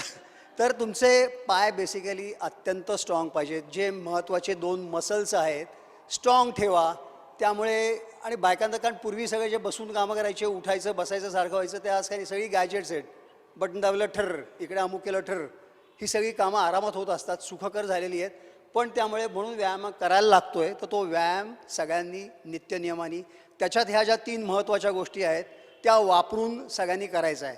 स्ट्रेंथ, स्टॅमिना आणि स्ट्रेचिंग, हे 3 अत्यंत महत्त्वाचं. चौथी जी गोष्ट होती, काय असू शकेल चौथी? बरं, एक आहे स्किल. आता ती मगाशी म्हटलं होतं, ह्या ज्या पुढच्या 3 SS आहेत त्या तुम्हाला ठराविक गोष्टीत लागणाऱ्या. गावात राहणाऱ्यांनी बघितलं असेल, भिकारदास मारुतीच्या बाहेर एक फुलवाली बसायची, त्या आजी होत्या, माळा करत बसलेल्या असायच्या. शनिवारी तुडुंब गर्दी, तोबा गर्दी त्यांच्या पुढे, की फुलाचा पुडा दे, नातू येतोय, आजी मला बिस्किट दे. त्यांच्या आपल्या माळा करणं चालूच आहे, की हा नंतर त्यांना दिसायला म्हणजे कमी दिसत होतं किंवा रादर त्या डोळ्यांनी आधू झाल्या होत्या. पण 5 पांढरी फुलं, 1 पिवळं फुल, 1 लाल फुल, परत 5 पांढरी, न बघता याच्याशी तुझ्याशी गप्पा मारत, काका हा नारळ घ्या, इथे फुल द्या, हे करत त्यांचं ते चालूच असायचं न दिसता सुद्धा. That was skill. वर्षानुवर्ष तीच गोष्ट रिपीटेडली करत गेल्यामुळे इतकं स्किल निर्माण झालं होतं. आता टेनिसच्या मॅचेस झाल्यात, फेडरर नाही आहे, पण बाकीचं तुम्ही बघितलं असेल, नडालचा शॉट बघा, तो ह्या साईडला उभा राहतो, क्रॉसकोट बॅकहँड. फेडररचं सांगतो कारण त्याचा स्टाईल क्लासिक आहे, सिंगल हँड बॅकहँड मारतो, ह्या कॉर्नरला उभा आहे, इकडे उभा आहे, इथनं तो सिंगल हँड बॅकहँड मारतो. जेव्हा बॅकहँड मारतो तो इकडे बघतो, त्याचा ऑपोनंट त्या कॉर्नरला आहे, आणि 1000तले 990 वेळा तो बरोबर त्या कॉर्नरला त्याचा बॉल जातो, तिकडे न बघता. ते स्किल आहे. कसं स्किल त्यांनी डेव्हलप केलं? त्याच्या आधी त्यांनी 10 लाख वेळा ते मारले असेल. त्याची जाहिरात आली होती, कोच त्याला काहीतरी असेच लाख बॉल देतो आणि ते सर्व्हिसची प्रॅक्टिस कर, आणि मग कोच कोणाशी तरी गप्पा मारत होतो, इतका चिडतो, आणि नंतर मग इथं नुसते बॉल मारलेले दाखवलेत. आणि त्याची ती ओपन हुडवाली गाडी असते कोचची, ती बाहेर दाखवली आहे. जेव्हा कोच जाऊन दार उघडतो त्याच्यातनं सगळे बॉल बाहेर पडतात. म्हणजे जाहिरात होती ती, पण इतकी त्यांनी प्रॅक्टिस केली असणार आहे त्या शॉट करता, एवढं स्किल डेव्हलप केलं आहे. त्यामुळे प्रत्येकाला आपापलं स्किल डेव्हलप करायला भरपूर वाव आहे. तुम्ही तुमचं फील्ड निवडा, तुमच्या फील्डमध्ये कुठलीही गोष्ट, की आतनं असा आवाज आला, की आपण जी गोष्ट केली की आतनं आवाज आला पाहिजे, वा काय क्या चीज आहे, काय आज बनवलं आहे, की आज मी लिहिलं आहे, काय लिहिलं आहे, काय आज हँडरायटिंग आलं आहे माझं, कुठलीही गोष्ट, ती स्किल तुम्ही तुमचं डेव्हलप करायला शिका. कुठल्याही गोष्टीतलं तुमच्या आवडीचं फील्ड. मी वडील माझे बँकेत होते, ते न बँकर असल्यामुळे त्यांना ते न बघता सुद्धा त्यांचं ते हिशोब डोळ्यासमोर फिरत असायचे आणि नुसतं सांगायचे. मी नेव्हीत जायच्या तिथे मला अमुकचा, आता मला ते आठवत पण नाही, कुठले कुठले पाढे, ते पावकी, निमकी, हे सिम्पल झाले, त्याच्यातले अजून कुठले कुठले. आणि मग मी सुट्टीवर आलो की विचारायचे, अहो म्हटलं अण्णा मला आता मी विसरलो परत. मग इतकं ते स्किल डेव्हलप झालेलं होतं त्यांचं. आता ह्यांना पण माहिती असतील, ते CL वगैरे मंडळींच्या समोर नुसते ते आकडे हिंडत असतील. एकदा मला बघितलं की चक्करच येते ते आकडे बघितलं की. तर आपापल्या ह्याच्यातली गोष्टीतलं जे स्किल आहे ते तुम्ही स्वतः डेव्हलप करा, आणि प्रत्येक जेव्हा ते तुम्ही वापराल किंवा जेव्हा ते कराल तेव्हा आतनं तो आवाज येऊन दे, वाव, तो वाव फॅक्टर त्याचा स्किल डेव्हलप करण्याकरता. स्पीड आहे, स्पीडमध्ये परत ती जाहिरात बघितली असेल, ते आजोबा पलटायत, तरुण पलटोय, आणि पाठीमागं आजोबा जाऊन ती बस पकडतात, की 60 साल का जवान या 60 साल का बुड्ढा, कुठली तरी च्यवनप्राश वगैरे. स्किल, स्पीड असाच वेळोवेळी उपयोगाला येतो. मग अशी म्हणलं की रस्ता पळत क्रॉस करायचा आहे किंवा बस पकडायची आहे किंवा कुठल्याही वेळी जे तुम्हाला स्पीड येईल, पण तेव्हा तुम्ही त्याच्याकरता तयारीत पाहिजे. तुम्हाला तो वेग तर घेता आला पाहिजे, त्याच्याकरता तो स्पीड. पण ज्यांना ज्या गोष्टी करता पाहिजे त्यांच्याकरता, त्याच्यावरती पण व्हॉट्सअपवरती जोक आला होता की तो नातू आजीला नमस्काराला सांगतो, नमस्कार करायला जातो, नमस्कार करताना आजी म्हणते कशाबद्दल, तो म्हणतो रेसला चालले, ते म्हणते जा पण जरा सावकाश पळ. ती गोष्ट आला इथं. पण आपला स्पीड डेव्हलप करण्याकरता आपण ज्या गोष्टी करता पाहिजे ती गोष्ट निवडा, आणि त्या स्पीड. त्यामुळे सगळ्यांनाच लागेल असं नाही, पहिले 3 सगळ्यांना लागणार आहेत, हा 4था 5वा ठराविक गोष्टींकरता तो लागत जातो. 6वा जो S होता तो स्पिरिट आहे. सगळे इकड्यांचे डोळे लकलकले स्पिरिट म्हणल्या, ते स्पिरिट नाही. रात्री संध्याकाळनंतर 7च्या नंतर जे असतं ते स्पिरिट नाही. स्पिरिट म्हणजे नाव अँड हिअर, आत्ता आणि या गोष्टी इथे, ते जे स्पिरिट आहे, की आत्ता मी बोलतोय आणि सगळे म्हणतात किती वाजले, अजून किती वेळ आहे, घरी गेल्यानंतर मला स्वयंपाक काय करायचा आहे, हा म्हणतो आज घरी गेल्यानंतर हे मला मिळणार आहे की नाही, का भाजी कुठली आहे, ते स्पिरिट नाही. Spirit is now and here. मी जे बोलतोय त्याच्याकडे लक्ष आहे का, ते व्यवस्थित आत्मसात होते का, जेव्हा असाल, ज्या गोष्टी करत असाल तिथे लक्ष पाहिजे, लक्ष ठेवायचा प्रयत्न करा. म्हणजे स्वतः फक्त सिम्पल कॉन्सन्ट्रेशन किंवा नाव अँड हिअर. तुम्ही आत्ता ह्या स्थितीत, ह्या गोष्टीत, ह्या ठराविक ह्याच्यात जिवंतपणे जगता आहात तर, की प्रेझेंटचं पण तसं जे होतं ते प्रॉवर्ब सांगत नाही. हे सगळे झाले आपले 6 फॅक्टर्स ऑफ फिटनेस, जे आपण शक्यतो आपल्यात आत्मसात करायला लागा किंवा दिवसेंदिवस दररोज करायचा प्रयत्न करायचा. आता हे मी एवढे 6 फॅक्टर सांगितले, त्यातले 3 महत्त्वाचे आहेत. वेळच नाही आहे, हा सगळ्यांचा मेन प्रॉब्लेम असतो आजकाल. का वेळ नसतो? व्यायाम किंवा एक्झरसाईज प्रायोरिटी लिस्टमध्ये 6व्या 7व्या, फक्त तो कधी 1 नंबरला येतो तर 31 डिसेंबरला. न्यू इयर रेझोल्युशनला पहिला नंबरवरती तो आलेला असतो. एक दिवस सगळेजण आदल्या दिवशी नवीन ट्रॅक पॅन्ट घातलेली असते, नायकेचे शूज आणलेले असतात, नंतर मग शॉर्ट आणलेली असते, सकाळी गजर लावलेला असतो, उठतो मी, पळायला जातो, मस्त वाटतं, काय भारी वाटते, सगळी दुनिया तुच्छ वाटायला लागते आपल्याला. का खरंच सगळ्यांनाच होतं असं. बेसिकली कुठली कार्डिओ ॲक्टिव्हिटी केली, एरोबिक ॲक्टिव्हिटी केली की body feel good hormones release करायला लागतं, एन्डॉर्फिन्स रिलीज करतं की आहा काय झकास, की मी जमिनीवरनं 2 फुटावरनं चाललो आहे, इतकं हवेत चालल्यासारखं वाटतं, इतकं भारी वाटतं की माझ्यासारखा दुसरा राजाच नाही कोणी आज, इतकं खलास वाटतं. हे फिलिंग फक्त 1 जानेवारी, 2 जानेवारी, 3 जानेवारी, 4 असं हळूहळू आणि मग 5व्या दिवशी तो म्हणतो, मित्र खालनं शिट्टी मारतो, चल जायचं का पळायला, आज नको रे. तो म्हणतो नाही नाही अरे काल रात्री उशीर झाला, अमुक झालं, काहीतरी कारण असतं. आणि मग 6 जानेवारीला थंडी पडली एकदम, डायरेक्ट 8लाच टेम्परेचर गेलं. एवढ्या थंडीत कोण जात आहे, आपण उशिरा जाऊ 8:30ला. आणि मग 8:30ला नाही रे मला परत ऑफिसला जायचं आहे. ही सगळी कारणं आपण एन नंबर ऑफ कारणं काढू शकतो. जेव्हा मी डेक्कन जिमखाना किंवा अशी मोठी जिम्स चालवत होतो तेव्हा खरं ॲक्च्युली तेव्हा मी पुस्तक लिहायला पाहिजे होतं की 100 काय 10,000 रिझन्स टू स्किप जिम असं. मग इतके लोक नाना तऱ्हा एकाने सांगितलं अहो एकुलता आहे का मला नका बोलवू तुम्ही जिमला घरचा, की आई वडील मला बहीण भाऊ नाही घेऊन तुम्ही मला छळताय, असले छळवणूक का देताय, त्यामुळे प्लीज. म्हणजे काही कारणं सांगतात लोक न येण्याकरता, न फिजिकल ॲक्टिव्हिटी करण्याकरता. अजूनपर्यंत अशी वेळ नाही आली की कोणतरी हां जा रे माझ्यावरचा व्यायाम करून ये, अजून असं कोणी पाठवलं नाही आहे. पण त्यामुळे स्वतःचा व्यायाम स्वतः करायचा आहे, मिनिमम 45 मिनटं करायचा आहे. आणि कधी तर मिनिमम आठवड्यातनं 3दा तरी. मगाशी म्हटलं वेळ नाही आहे, हे सगळ्या गोष्टी ह्यातल्या 3 महत्त्वाच्या गोष्टी कशा त्याच्यात आपण समावायच्या आहेत. तर एक दिवस तुम्ही रेझिस्टन्स ट्रेनिंग करू शकता, डिप्स मारा, बैठका मारा, पुलअप्स मारा. पुलअप्स मारता येतील नसेल तर छोटे डंबेल्स असतील घरात, थेराबँड असेल थेराबँडनी एक्सरसाइज करा. हे सगळे रेझिस्टन्स ट्रेनिंगचे प्रकार करायचे आहेत. एक दिवस कार्डिओ ॲक्टिव्हिटी करा, टेकडीवर जा, चालायला जा, पळा, पोहा, सायकल चालवा, 40 मिनटं कंटिन्युअस स्लो ह्या गोष्टी करा, ज्याने तुमचा हार्ट रेट वाढणार आहे. तो हार्ट रेट वाढलेला कमीत कमी 20 मिनटं. म्हणजे आता ते तुमचं ॲक्च्युअल टार्गेट झोन तुम्हाला सांगतो ह्या एरोबिक ॲक्टिव्हिटीचं कसं आहे. तुम्ही जेव्हा व्यायाम करताय त्या व्यायामाच्या वेळेस तुमचा सपोज बघितलं होतं की 60 आहे याचा, आणि त्याला तो हार्ट रेट वरती न्यायचा आहे. त्याचं टार्गेट काय आहे त्याप्रमाणे आपण हार्ट रेट वरती न्यायचा आहे. कसा न्यायचा आहे, जर त्याला कॅलरी बर्निंग करायच्या असतील तर 220 मायनस हिज एज. म्हणजे आता त्याचं वय मी 40च धरतो, हिशोब करायला सोपं. 220 मायनस 40 180. 180च्या जेव्हा तो 70% त्याचा हार्ट रेट वरती नेईल, 180च्या 70% 126 वरती जेव्हा तो हार्ट रेट नेईल प्लस मायनस 5, तेव्हा त्याच्या शरीरातल्या मॅक्झिमम कॅलरीज फॅटमधल्या बर्न होणार आहेत. फॅटमधल्या मॅक्झिमम कॅलरीज म्हणजे 50पेक्षा जास्ती टक्के चरबीतल्या त्याच्या कॅलरीज बर्न होणार आहेत, आणि 50%पेक्षा कमी तुम्ही जे कार्बोहायड्रेट्स खाता ज्याच्यातनं तुम्हाला एनर्जी मिळते त्या बर्न होणार आहेत. जर हे जेव्हा त्याला वजन कमी करायचं का जाडी कमी करायची, तेव्हा जेव्हा त्याला हार्ट स्ट्रॉंग करायचं आहे, that should be somewhere between 70 to 80 heart rate वरती न्या. पण you can't stay longer in that aerobic zone. त्यामुळे त्याच्यात थोडेसे वरती खालती गेले तरी चालतील, पण तो वरती न्यायचा आहे 70 to 80. 80च्या वरती गेलं तर तुम्ही 10 सेकंद, 15 सेकंद, 20 सेकंद, किंवा जे सुपर ॲथलीट्स आहेत हे आजकाल जे आक्रस्ताळेपणा करतात त्यांच्याकरता ठीक असतो की तो त्यांच्या 200पर्यंत नेतात, 5-10 मिनटं पण टिकवू शकतात. पण तो फॉर सुपर ॲथलीट्स त्याच्याकडे आपण लक्षच द्यायचं नाही आहे. 50 ते 60 आहे हा जेमतेम आहे. मग तो तुमचा विंडो शॉपिंग वॉकनी सुद्धा तो तुमचा 220 मायनस 50% जातो. त्यामुळे तो आपल्याला तिथे ठेवायचा नाही आहे. 60 ते 70, 70च्या प्लस मायनस 5 किंवा 70 ते 80 मध्ये तुम्ही तुमचा हार्ट रेट न्यायचा आहे. जेव्हा calorie burning zone fat percentage झोनमध्ये जायचं आहे तेव्हा 70 प्लस मायनस 5, आणि 20 मिनटाच्या पुढेच त्याला न्यायचं आहे. 20 ते 45 मिनटं जेव्हा तुम्ही कराल तेव्हा तुमच्या चांगल्या कॅलरीज चरबीतल्या जळणार आहेत.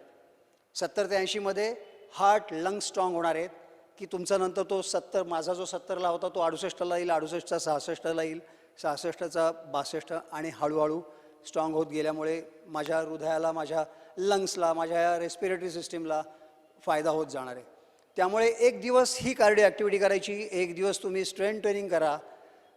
स्ट्रेचिंग जे आहे त्याच्यात मगाशी सांगितलं ॲक्टिव्ह पॅसिव्ह, त्याच्याबरोबर 2 आहेत. एक आहे स्टॅटिक स्ट्रेचिंग, दुसरं आहे डायनॅमिक स्ट्रेचिंग. जेव्हा आपण एक जिमवर तिथे ग्राउंडवरती येतो आणि आधी वॉर्मअप करतो ते सगळं डायनॅमिक स्ट्रेचिंग आहे. म्हणजे हळूहळू आपण स्विंग घेत, थोडेसे झोके घेत, खालती वाकत, पुढे मागे रिपिटेशन जी करतो स्ट्रेचिंग होत असतं, हळूहळू कमरेचं आपलं मोशन वाढत जाते, इकडे आणखीन वळायला लागतो, मान खालती अजून जायला लागते. हे सगळं डायनॅमिक स्ट्रेचेस आहेत. डायनॅमिक स्ट्रेचेस जे आहेत ते नेहमी व्यायाम सुरू करायच्या आधी करायचे आहेत, कारण हळूहळू ब्लड गरम व्हायला लागतं. फिजिक्समध्ये सगळ्यांनी बघितलं असेल की metal when heated becomes more मॅलिएबल.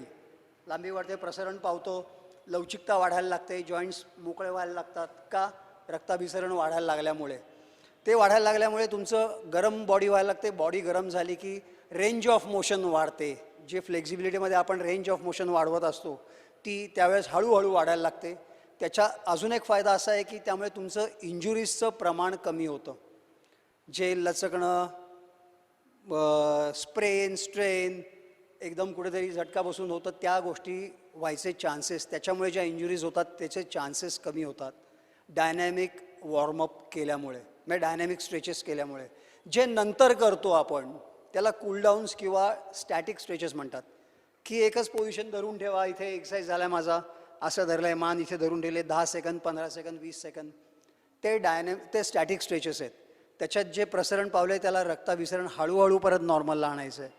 एकदम जर परत तुम्ही 100 मीटर स्प्रिंट मारली आणि गचकीने बसलात की तिथेच बसून राहिलात, सवय नाही आहे, ते एकदम शूट होऊ शकतं. त्यामुळे हळूहळू तो परत तुमचं जे ब्लड वरती गेलेलं आहे किंवा तुमचा हार्ट रेट वरती गेला आहे तो स्लोली खालती आला पाहिजे. आणि पण तो स्ट्रेचिंग आहे ते परत नॉर्मलला आणा. ते स्ट्रेच करायचं आहे पण ते पोझिशन होल्ड करून ठेवायची आहे. एकदम बसू नका, एकदम आडवे तर बिलकुल होऊ नका. कुठली तरी अशी फास्ट किंवा हेवी एक्सरसाइज केल्यानंतर त्याला म्हणतात कूलडाऊन. तर cooldown is equal to static stretches, dynamic stretches is equal to warmups. त्यामुळे कुठलीही गोष्ट करताना आणि आसनं जी आपण करतो, जे स्ट्रेचिंग करतो, पॅसिव्ह ॲक्टिव्ह, हे सगळं तुमच्या आसनामध्ये होतच आहे. ती ही सगळी आसनं जरी केलीत नंतर मग त्यामुळे हे तिन्ही गोष्टी तुमच्या होतील. स्ट्रेंथ ट्रेनिंग होणार आहे, कार्डिओव्हॅस्क्युलर ॲक्टिव्हिटी होणार आहे, वॉर्मअप आधी डायनॅमिक स्ट्रेचेस आणि नंतर मग तुमचं आसनं किंवा फ्लेक्झिबिलिटी वाढवायला पण मदत होईल. हे तिन्ही गोष्टी आपण करू शकतो. ह्या तीन दिवसातनं मल्टिप्लाइड बाय 2 म्हणजे 6 दिवस होतील. ह्या गोष्टी करायचा प्रयत्न करा. ह्यानी तुम्हाला प्रॉब्लेम येणार नाहीत. तुमचा फिटनेस हळूहळू वाढायला लागणार आहे. त्याच्याबरोबर दुसरी गोष्ट, अत्यंत महत्त्वाची गोष्ट म्हणजे, वेळ बघून सांगतो, मला सांगा. ह्या आपण फिटनेसच्या गोष्टी बघितल्या, हेल्थच्या बघितल्या, कसं वाढवायचं, कसं टिकवून ठेवायचं हे बघितलं आहे.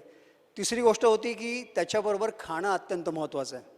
मी खाण्यावरती लेक्चर देणार नाही.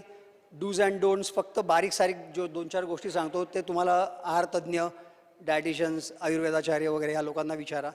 पण 2-4 गोष्टी आपण पाळू शकतो. एक तर सगळ्यात पहिलं म्हणजे रामदास स्वामींनी सांगितल्याप्रमाणे सगळं काही प्रमाणात ठेवा. उगाचच्या उगाच फक्त पांढरं सोडलं आहे, फक्त अमुक केलं आहे, हेच खाणार नाही, असं काही करू नका. सगळं खा, पण थोडं खा, पाळून बघून खा, वेळा पाळा. हळूहळू दिवसातलं मील्स कमी करत जा किंवा कमी म्हणजे त्याची क्वांटिटी कमी करत जा. रात्रीचं जर संध्याकाळी 6:30-7ला शेवटचं मील करता आलं सगळ्यात उत्तम. जर करता येत नसेल तर क्वांटिटी अजून 2 घास कमी खा. त्याच्यानंतर कारण तुमची हालचाल काही होत नाही, आयदर पेपरसमोर, टी व्हीसमोर तंगड्या पसरवतो, जेवण झालं की काही बाकी करत नाही. त्यामुळे तुमचा जो metabolism by age, by default तुमचा मेटाबॉलिझम हळूहळू प्रत्येकाचा कमीच होत जातो, सगळ्यांचाच, काही नाही, इरिस्पेक्टिव्ह. तुम्ही कार्डिओ ॲक्टिव्हिटी केलीत, 1 तास पळालात पिरियड, तेव्हा तुमच्या 220, 250, 300 कॅलरीज बर्न झाल्या. त्याच्या पुढे तुमचं प्रमाण त्याच्यात काही फरक पडत नाही. म्हणजे तासाला माझ्या जर 5 कॅलरीज बर्न होत असतील त्याच्यानंतर तर तेवढ्याच राहतात.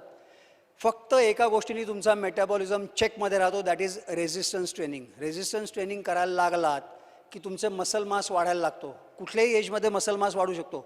त्याचा रेट ऑफ वाढणं कमी जास्ती असतो वयोपरत्वे, पण मसल मास वाढतो. तो मसल मास जसा वाढायला लागेल तुमचं अन्न तिकडे त्यांना जिवंत ठेवण्याकडे जायला लागतं आणि तुमचा मेटाबॉलिझम फक्त एकाच गोष्टीमुळे त्यामुळे वयोपरत्वेसुद्धा चेकमध्ये राहू शकतो. म्हणजे त्याचा रेट ऑफ जर खालती घसरणं असेल की 30व्या वर्षी 5%, 40व्या वर्षी 5%, म्हणजे असं 5, 10, 15, तर तो 5, 7, 7.5, 8 असं होत जाईल. एकदम धाड खालती येणार नाही, चेकमध्ये राहील. फक्त रेझिस्टन्स ट्रेनिंगनीच तुमचा मेटाबॉलिझम चेकमध्ये राहणार आहे. ती गती कमी होण्याची फक्त रेझिस्टन्स ट्रेनिंग करतो. अत्यंत महत्त्वाचं आहे, कारण त्याच्यात तुमच्या 200 कॅलरीज एका तासात तुमच्या जिमनी कमी होतात. वेळाच पडलं तर 300 होणार आहेत. पण उरलेल्या 23 तासात, जसं मगाशी म्हटलं होतं की तुमचं हार्ट स्ट्रॉंग झाल्यानंतर उरलेले 23 तास ते कमी स्पीडने धावणार आहे, तसंच तुमचं उरलेले 23 तास तुमचा मेटाबॉलिझम हे झाल्यामुळे 5च्या ऐवजी 7-8 अशा कॅलरीज बर्न करायला लागेल एक्स्ट्रा.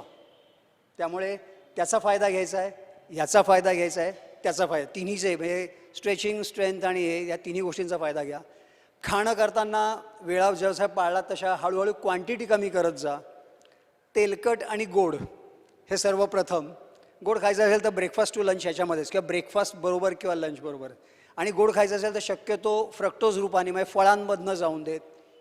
रॉ शुगर किंवा शुगरमधनं जे जातं ते विषे 5 विषं माहिती असतील सगळ्यांना.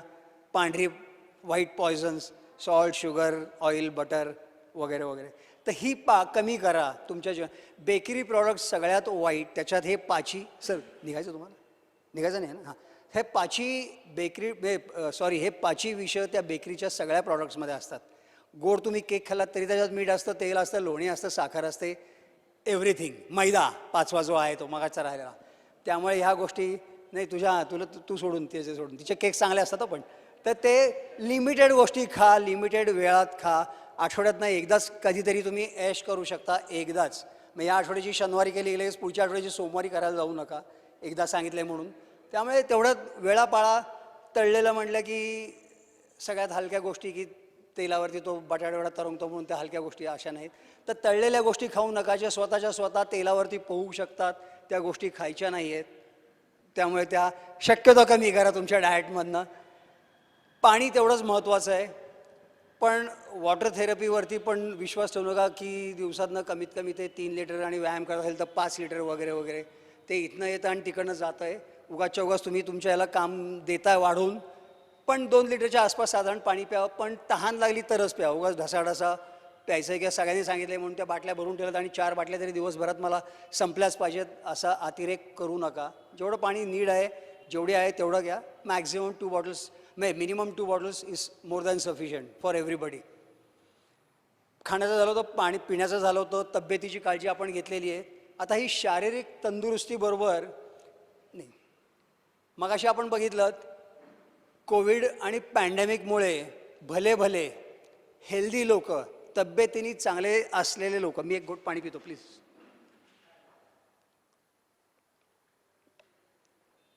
त्यांची पोस्ट कोविड फेफे झालेली बघितलेली आहे. भल्यांची, चांगल्या लोकांची, जे हेल्दी होते, सुदृढ होते, रेग्युलर व्यायाम करणार होते. त्याच्यानंतर ते मनाने ढासळलेले बघितलेले आहेत. आणि असं झालेलं आहे, तो तर साईड इफेक्ट असणार आहे आणि ज्याला होतं त्यालाच कळतं. तसंच ते अत्यंत एकदम हे झाले होते. तर ते करण्याकरता त्याच्याबरोबर जे आपण शारीरिक व्यायाम करतो, मानसिक व्यायाम पण तेवढाच महत्त्वाचा आहे.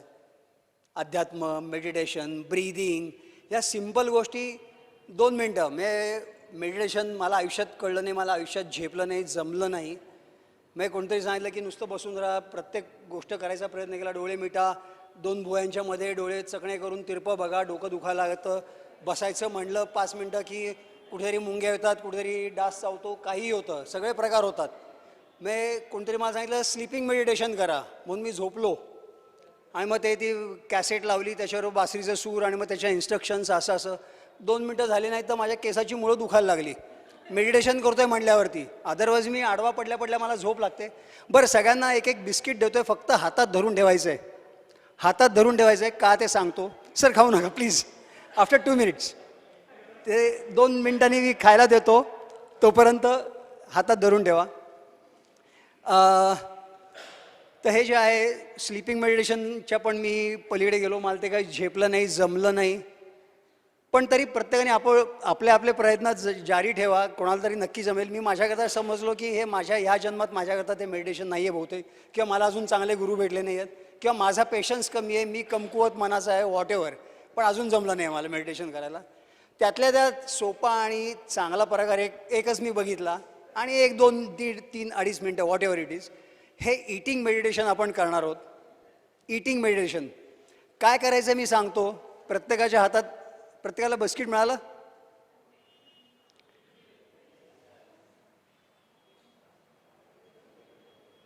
बरं, सगळ्यांना बिस्किट. चालेल, ओके सर, थँक्यू. बरं, प्रत्येकाच्या हातात बिस्किट दिलेलं आहे. त्या बिस्किटाचं काय करायचं सांगतोय. एव्हरीबडी आज बिस्किटाकडे बघायचं आहे. ह्या बिस्किट आपण 3 मिनटं लावणार आहोत एक बिस्किट खायला. 3 फक्त मिनटं. कसं खायचं सांगतो. बिस्किटाकडे बघा. आपले सगळे इंद्रिय जे आहेत ते जागृत करायचे आहेत. बिस्किटाकडे बघा डोळ्यांनी. त्याच्यावरती कसं डिझाईन आहे कसं नाही सांग. आता काही करू नका. आता बिस्किट फक्त हॅलो. आत्ता बिस्किट फक्त आपल्या हातात धरा. आधी माझ्या इन्स्ट्रक्शन्स बघा, ऐका आणि मग मी तुम्हाला 3 मिनटं देणार आहे. त्यावेळेस आसपास शेजारच्याकडे बघायचं नाही आहे. वाटलंच हवा असेल तर लाईट पण बंद करतो एकदा बघून झाल्यानंतर. पण लाईट बंद करणे तुमचं तुम्ही करायचं आहे. बिस्किट बघा कसं आहे डिझाईन, पुढनं मागणं, त्याच्यावरती कसं आहेत, किती होल्स आहेत, काय लिहिलेलं आहे, मोनॅको, पार्लेजी, वॉट एव्हर, काय हँडरायटिंग कसं आहे. मग हाताने बघा मीठ लागतं आहे का, खरखरीत आहे का, गुळगुळीत असून खरखरीत आहे का, तो सेन्स जागृत करा. वास बघा बिस्किटाला काय वास आहे का. वास आल्या आल्या जर वास आला, एक तर सगळे कोविड निगेटिव्ह आहेत त्यामुळे स्वतःची पाठ थोपटून घ्या. दुसरं म्हणजे वास आला रे आला की तोंडाला पाणी सुटतं आहे का हे बघा. नाही आता काही करू नका. आता नुसते हातात धरायचं आहे. त्याच्यानंतर मग हळूच एक तुकडा तोडा. त्याचा आवाज येतो आहे का. आवाज आल्यानंतर कसा येतो क्रंची आवाज तो बघा. दातानी एक टवका तोडा. तो आवाज बघा. आतमध्ये फील घ्या. जिभेला, दाताला, जिभेच्या शेंड्याला, प्रत्येक ठिकाणी तोंडात तो घोळून बघा कसं लागतंय, कुठपर्यंत तुम्हाला फील होतोय बिस्किटाचा तुकडा. त्याच्यानंतर एकदा चावून बघा, तोंडात घोळवा, तिसऱ्यांदा चावा, चौथ्यांदा चावा, चावून बघा. हे सगळे फील आपल्याला पहिल्यापासून बघायचे आहेत.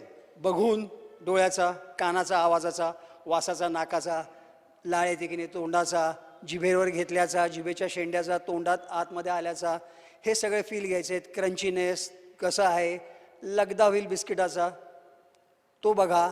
आणि एक वेळ असेल की बॉडी म्हणेल की आता गिळा, तो गिळा. आता गिळताना कुठपर्यंत जात आहे जाणवते ते बघा. हे सगळं फक्त आपण 3 मिनटात करणार आहोत. त्याच्यानंतर मग तुम्ही तुमच्या स्पीडनी खा, कारण ते तेवढा वेळ राहणार नाही हातात बहुतेक. 3 मिनटं देतो तुम्हाला. 3 मिनटात एकमेकांकडे बघू नका, बोलू नका. युअर टायमिंग स्टार्ट्स नाव.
हां, नॉर्मल बिस्किट खातो त्याच्यापेक्षा काहीतरी वेगळं वाटलं?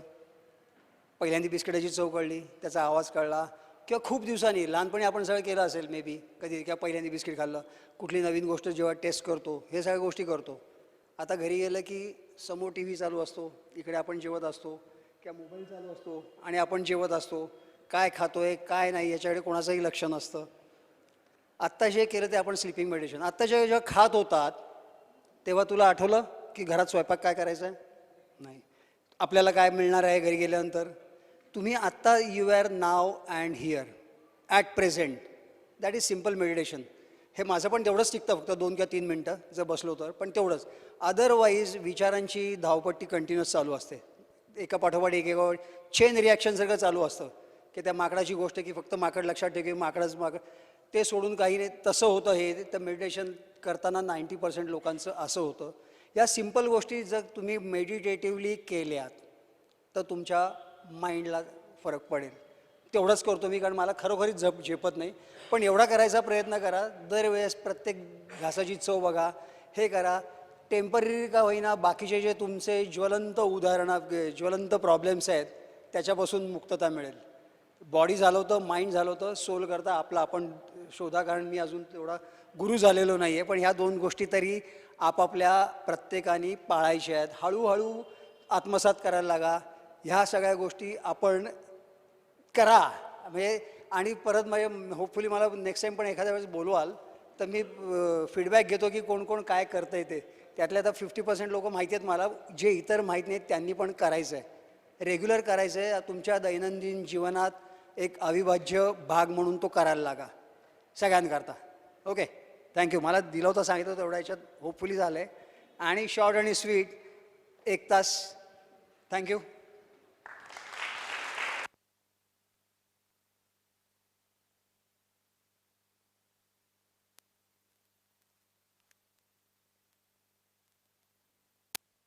कोणाला काही प्रश्न विचारायचे असले तर विचारू शकता.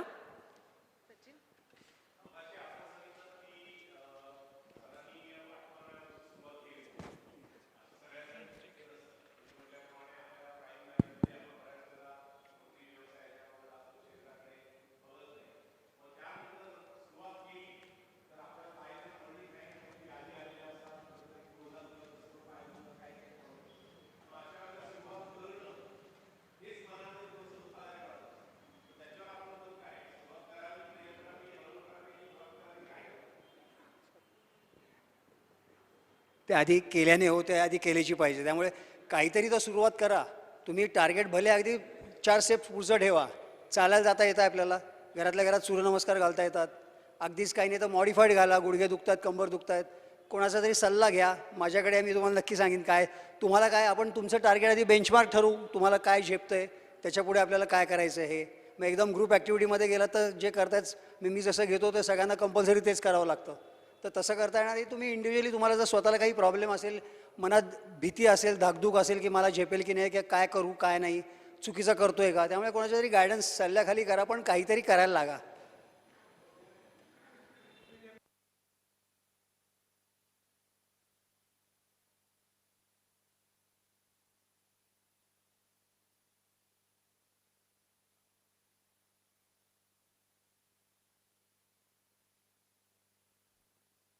अफेक्ट होतात. हां, होतो सगळ्यांचाच होतो आहे तो. कारण बेसिकली लंग्स अफेक्ट झालेले असतात आणि तुम्ही त्याच्यातनं बरे झाल्यानंतर सुद्धा ते डेड सेल्स त्याच्यातच राहिलेले आहेत किंवा त्याचे जे अफेक्टेड पार्ट्स आहेत ते परत रिज्युनोवेट झालेले नसतात. त्यामुळे हा तुमचं कॅपॅसिटीज त्याच्यात म्हणजे आधी जे 100% असेल त्यातली 30% कामातनं आत्ता गेलेले आहे. त्यामुळे 70%च कॅपॅसिटी काम करणार आहे आणि जास्ती चांगलं डॉक्टर सांगतील त्याच्याबद्दल म्हणजे रोग आणि निदान. Cardio activity. पण मगाशी म्हटलं तसं की विंडो शॉपिंग वॉक नको. वॉक जेव्हा कराल तेव्हा भरभर चालायचं आहे. थोडासा दम लागला पाहिजे, हार्ट रेट वरती जाऊन देत. आणि किती वरती तर तुमचं बघता येईल. कसं चेक करायचं, आजकाल सगळी घड्याळ मिळतात ज्याच्यात तुम्हाला मिळतं. जर नसेल तर 10 मिनटं चाला भरभर, किंवा आधी पहिलं 5 मिनटं देवाला चालण्याकरता गेली, त्याच्यानंतर भरभर चालायला सुरुवात करा बॉडी वॉर्म झाल्यानंतर. त्याच्यानंतर 10 मिनटं चालून झालं फास्ट की थोडंसं कुठेतरी उभे राहा. तुमचा हार्ट रेट, प्रत्येकाला माहिती आहे का हार्ट रेट कसा चेक करायचा? अंगठा अंगठ्याच्या बाजूच्या हे जी शीर याच्या वरच्या बाजूला 3 बोटं लावलीत, अगदी अलगट टच करायचे, दाबायची नाही आहेत, अगदी अलगट टच करा. धाकधूक प्रत्येकाची ती लागेल, लब डब जे म्हणतात ते. तर ते तुम्ही मोजा, 10 सेकंद 15 सेकंद मोजा, मल्टिप्लाइड बाय 15 केलं तर 4, तर तो तुमचा ॲक्टिव्ह हार्ट रेट आहे किंवा एक्सरसाइजचा हार्ट रेट आहे. तो कमी असेल तर थोडा स्पीड वाढवा, जास्ती असेल तर थोडा कमी करा. आणि you should be just above your comfort zone. तो तेवढा हार्ट रेट ठेवायचा आहे, तरच तो एक्सरसाइज होणार आहे. नाहीतर नुसतं चालतं इकडे तिकडे तर तो एक्सरसाइज नाही आहे. मिनिमम पाहिजे. एक्सरसाइज म्हणून करणार असाल तर 40 मिनटं केलं तरच तो होईल. नको शक्यतो, हां, गप्पा मारणार नको. हे गप्पा तुमचा नॉर्मल ह्याच्याकरता जर तुम्ही दोघं मिळून चाललाय तर जेमतेम गप्पा मारता यायला पाहिजे, तेवढा तुम्हाला दम लागला पाहिजे. पण शिट्टीवरती गाणं गुणगुणता येतं असेल तर तुमचा हार्ट रेट खूप कमी आहे, म्हणजे तुम्ही खूप लिजरली चालताय. 1 सेकंद.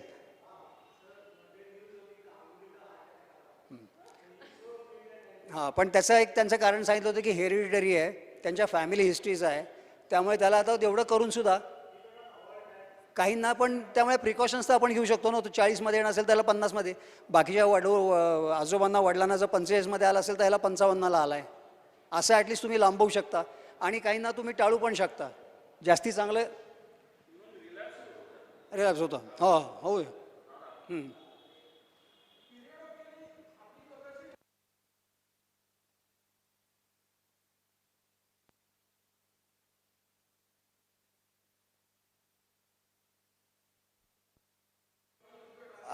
ते स्वतः ॲक्च्युली ठरवा.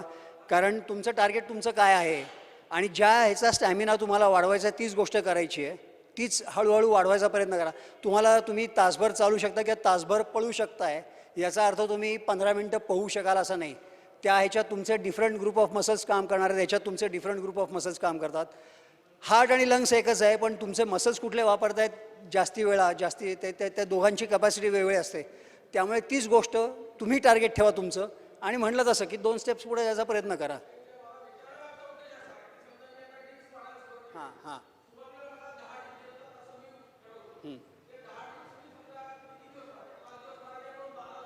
हां हां. नाही, ते आता पहिल्यांदा तुम्हाला कॉन्फिडन्स आला 10 जमतायत की 10 तशाच मारायच्या आहेत. त्याच्यानंतर 2 3 4 गुडघे टेका आणि तशाच मारा की हळूहळू ताकद आणखीन वाढत जाईल. तो मस्क्युलर एंडुरन्स वाढत जाईल. आणि मग तुम्हाला कळेल की गुडघे कधी काढून 10च्या ऐवजी 12 माला मारता येतील. तर प्रयत्न करायचा आहे नक्की, एक का एक, पण काहीतरी वाढवायचं आहे. त्यामुळे ती फिजिकली चॅलेंजिंग ॲक्टिव्हिटी राहिली पाहिजे की आज आणि महिन्यानंतर परत 10 जर काही मसल्स असे आहेत की त्याच्यात तुमची ती कॅपॅसिटी वाढत नाही. की आता मी कर्लिंग करतो आणि 15 किलो माझं परमोच्च वजन म्हणजे वजनाने उचलतो आहे, पण गेले 15 वर्ष मी करतो, तर त्याच्यात you can change the type of activity किंवा टाईप ऑफ एंड्युरन्स किंवा type of strength exercise to increase that thing. तो 15चा मला 15च्या 17.5 आयुष्यात जाणार नाही आहे. मी आता ह्या नॉर्मल ज्या गोष्टी करतो आहे त्या टिपिकल मसलला, छातीचा मी 15पासून 35पर्यंत जाऊ शकेन, पाठीचा जाऊ शकेन, मोठे मसल्स आहेत त्याला सपोर्ट करणार आहेत. हा बायसेप जेव्हा करत असतो त्याला सपोर्ट कोणाचाच नसतो, शोल्डरचा थोडाफार फोरआर्मचा, पण तो मसल आयसोलेट करून करावा लागतो. त्यामुळे 15च्या वरती मी आयुष्यात किती आपटली तरी जाणार नाही. तर त्याच्याकरता तुमचं दुसऱ्या टाईपचं काहीतरी इंटेन्सिटी वाढवा की जेणेकरून तुमचा ती स्ट्रेंथ किंवा तुमचा स्टॅमिना त्या मसलचा वाढेल. आणि स्वतः आपलं ठरवा, टार्गेट ठरवा, आणि तुम्हाला तुमचं कळेल की अजून एक वाढवू शकतो, हार्मलेसली वाढवू शकू, मग त्यांनी अपाय न होता. सॉरी.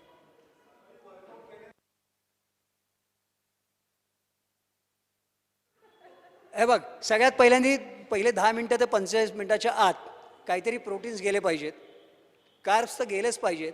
कारण हे दोन्ही गोष्टी डिप्लीट होतात, त्या परत रिप्लेनिश करायच्या आहेत. म्हणजे ज्या कमी झालेल्या आहेत त्यांना परत नॉर्मलला आणायचं आहे, त्या लेवलला आणून ठेवायचं आहे. नाहीतर शरीरातनंच परत बॉडी प्रोटीन्स काढून घ्यायला लागतं. म्हणजे ज्याच्याकरता आपण सगळा हा खटाटोप करतोय त्याचा काही अर्थ राहणार नाही. त्यामुळे 10 ते 45 मिनटात काहीतरी प्रोटीन शेकमधनं किंवा काहीतरी लिक्विड फॉर्ममधनं, इझिली डायजेस्टेबल फॉर्ममधनं जाऊन दे की ब्लड सर्क्युलेशन. आता तुझं सगळं मसल्समध्ये गेलेलं आहे एक्सरसाइज केल्यामुळे, आणि डायजेस्टिव्ह सिस्टीममध्ये जायला नको, पण तरी ते तर पाहिजेच आहे गेलेलं. त्यामुळे इझी फॉर्ममध्ये जे तू बॉडी ॲब्झॉर्ब करू शकेल असं काहीतरी प्रोटीन्स आणि कार्ब्स त्याच्यात महत्त्वाच्या, ह्या 2 गेल्या पाहिजेत.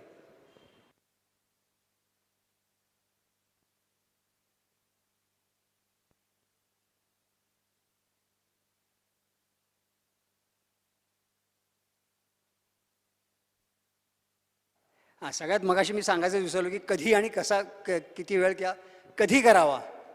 सगळ्यात महत्त्वाचं म्हणजे कधी करा पण व्यायाम करा.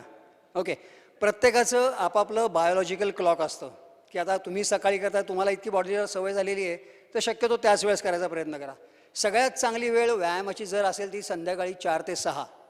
सकाळी आपण व्यायामाला जातो, उठतो, बॉडी स्टिफ असते, तुमचा हार्ट रेटवरती गेला नसतो, एकदम 60 काय 58 रेस्टिंग हार्ट रेट आणखीन खालती आलेला असतो 55. आता हा मॅरेथॉन पळणार याचा 50-55 असेल.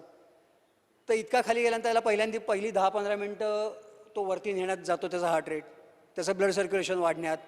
रात्री तो संध्याकाळी 6:30, 7, 7:30, 8 असा जेवलेला असतो, त्यामुळे पोटात काही नसतं. अशा लोकांना, मॅक्झिमम लोकांना बघितलं मी काय हायपोग्लायसेमिया होण्याचे चान्सेस, म्हणजे बेसिकली ज्यांना सवयच नाही आहे सकाळी व्यायाम करायची आणि सकाळी जाऊन एकदम काहीतरी करतात आणि मग आयदर उलट्या करतात किंवा डोळे पांढरे करून धाराशायी पडतात. फक्त शुगर लेवल खालती झाले असते कारण बॉडीला इतकी गॅप झालेली आहे आणि त्याच्यानंतर तुम्ही काहीतरी एकदम अचानकपणे करायला जाता तर ती शुगर लेवल एवढी खालती जाऊन देऊ नका.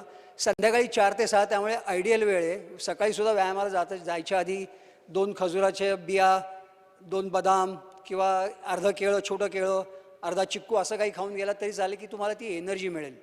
आणि मी म्हटलं होतं की sugar not in raw form, या अशा ह्याच्यातनं फ्रक्टोज आणि या ह्याच्यातनं शुगर गेली तरी चालते. त्यामुळे काहीतरी खाऊन गेलं पाहिजे. संध्याकाळी 4 ते 6 मध्ये तुमचं 12, 1, 2ला जेवण झालेलं आहे. 2 तास जेवण झाल्यानंतर गॅप झालेली आहे, रेस्ट झालेली आहे, पण तरी बॉडी गरम आहे की संध्याकाळी रात्री झोपल्यानंतर जशी सकाळी उठल्यानंतर स्टिफ झालेली असते तशी नाही आहे.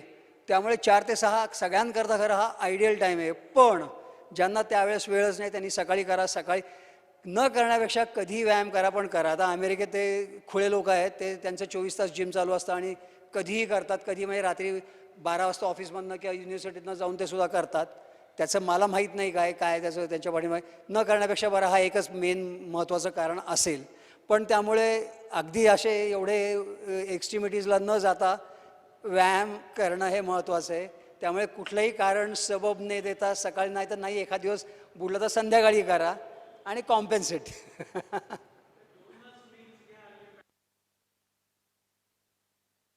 फॅट जातात म्हणलं तसं. सगळे थोडक्यात काय करायचं आहे ते तुमचं तुम्ही ठरवा, त्याप्रमाणे.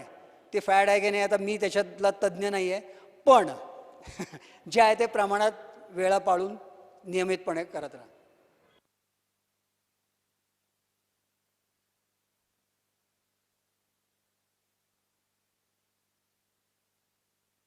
नाही आहे, 71व्या वर्षी सगळ्या करतायत. 90% लोकांना ती क्लिप आली असेल. माझे सासरे 90व्या वर्षी टेनिस खेळताना त्यांची त्या सुनंदन लेलेनी क्लिप घेतली होती, त्यांचा इंटरव्ह्यू घेतला होता आणि ते झाल्यानंतर अशा ह्याच्यावरती उडी मारत पळून निघून गेले. मी माझं ॲक्च्युली टेनिस स्टार्ट केलं होतं की सासऱ्यांना एकदा तरी हरवावं म्हणून. मी माझ्या 50-60व्या वर्षी स्टार्ट केलं होतं, 40-45व्या वर्षी, की त्यांना एकदा तरी हरवू म्हणून. पण अजून काही जमलं नाही आणि आता बाय हे मी त्यांच्याशी खेळत नाही की उगाच काही नको. ओके, माझी नाचक्की व्हायला नको म्हणून, बाकी काही नाही.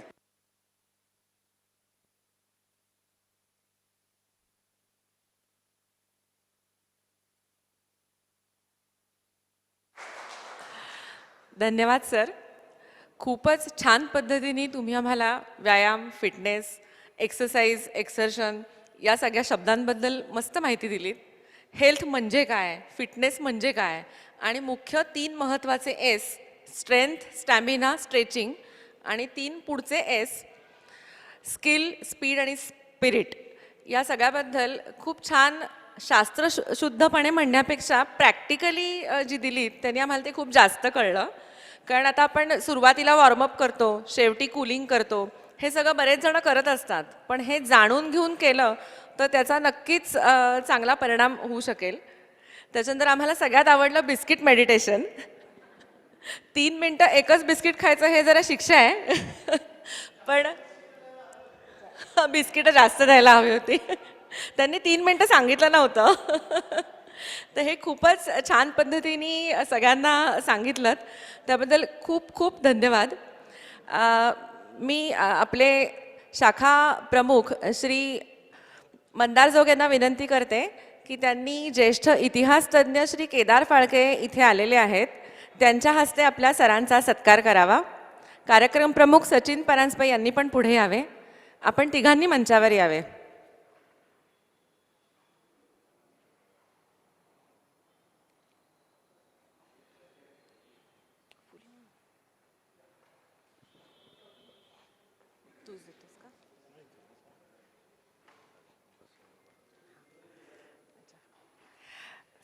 सरांना गुलाब पुष्प देऊन सत्कार करावा.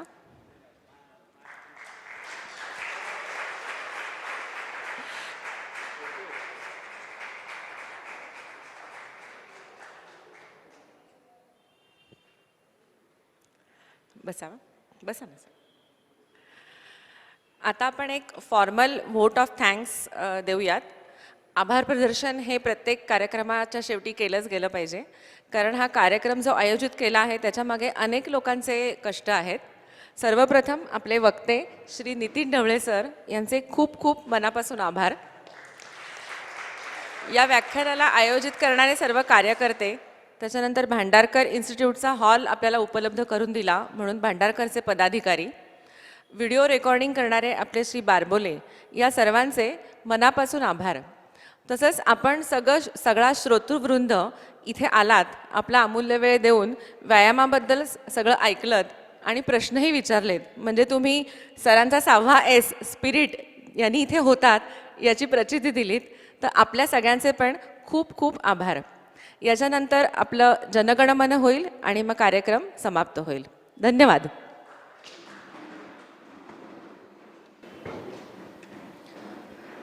जनगणमन अधिनायक जय हे भारत भाग्य विधाता.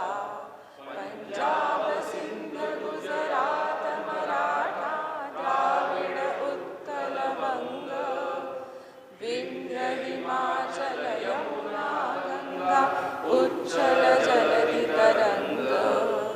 तव शुभ नामे जागे तव शुभ आशीष मागे.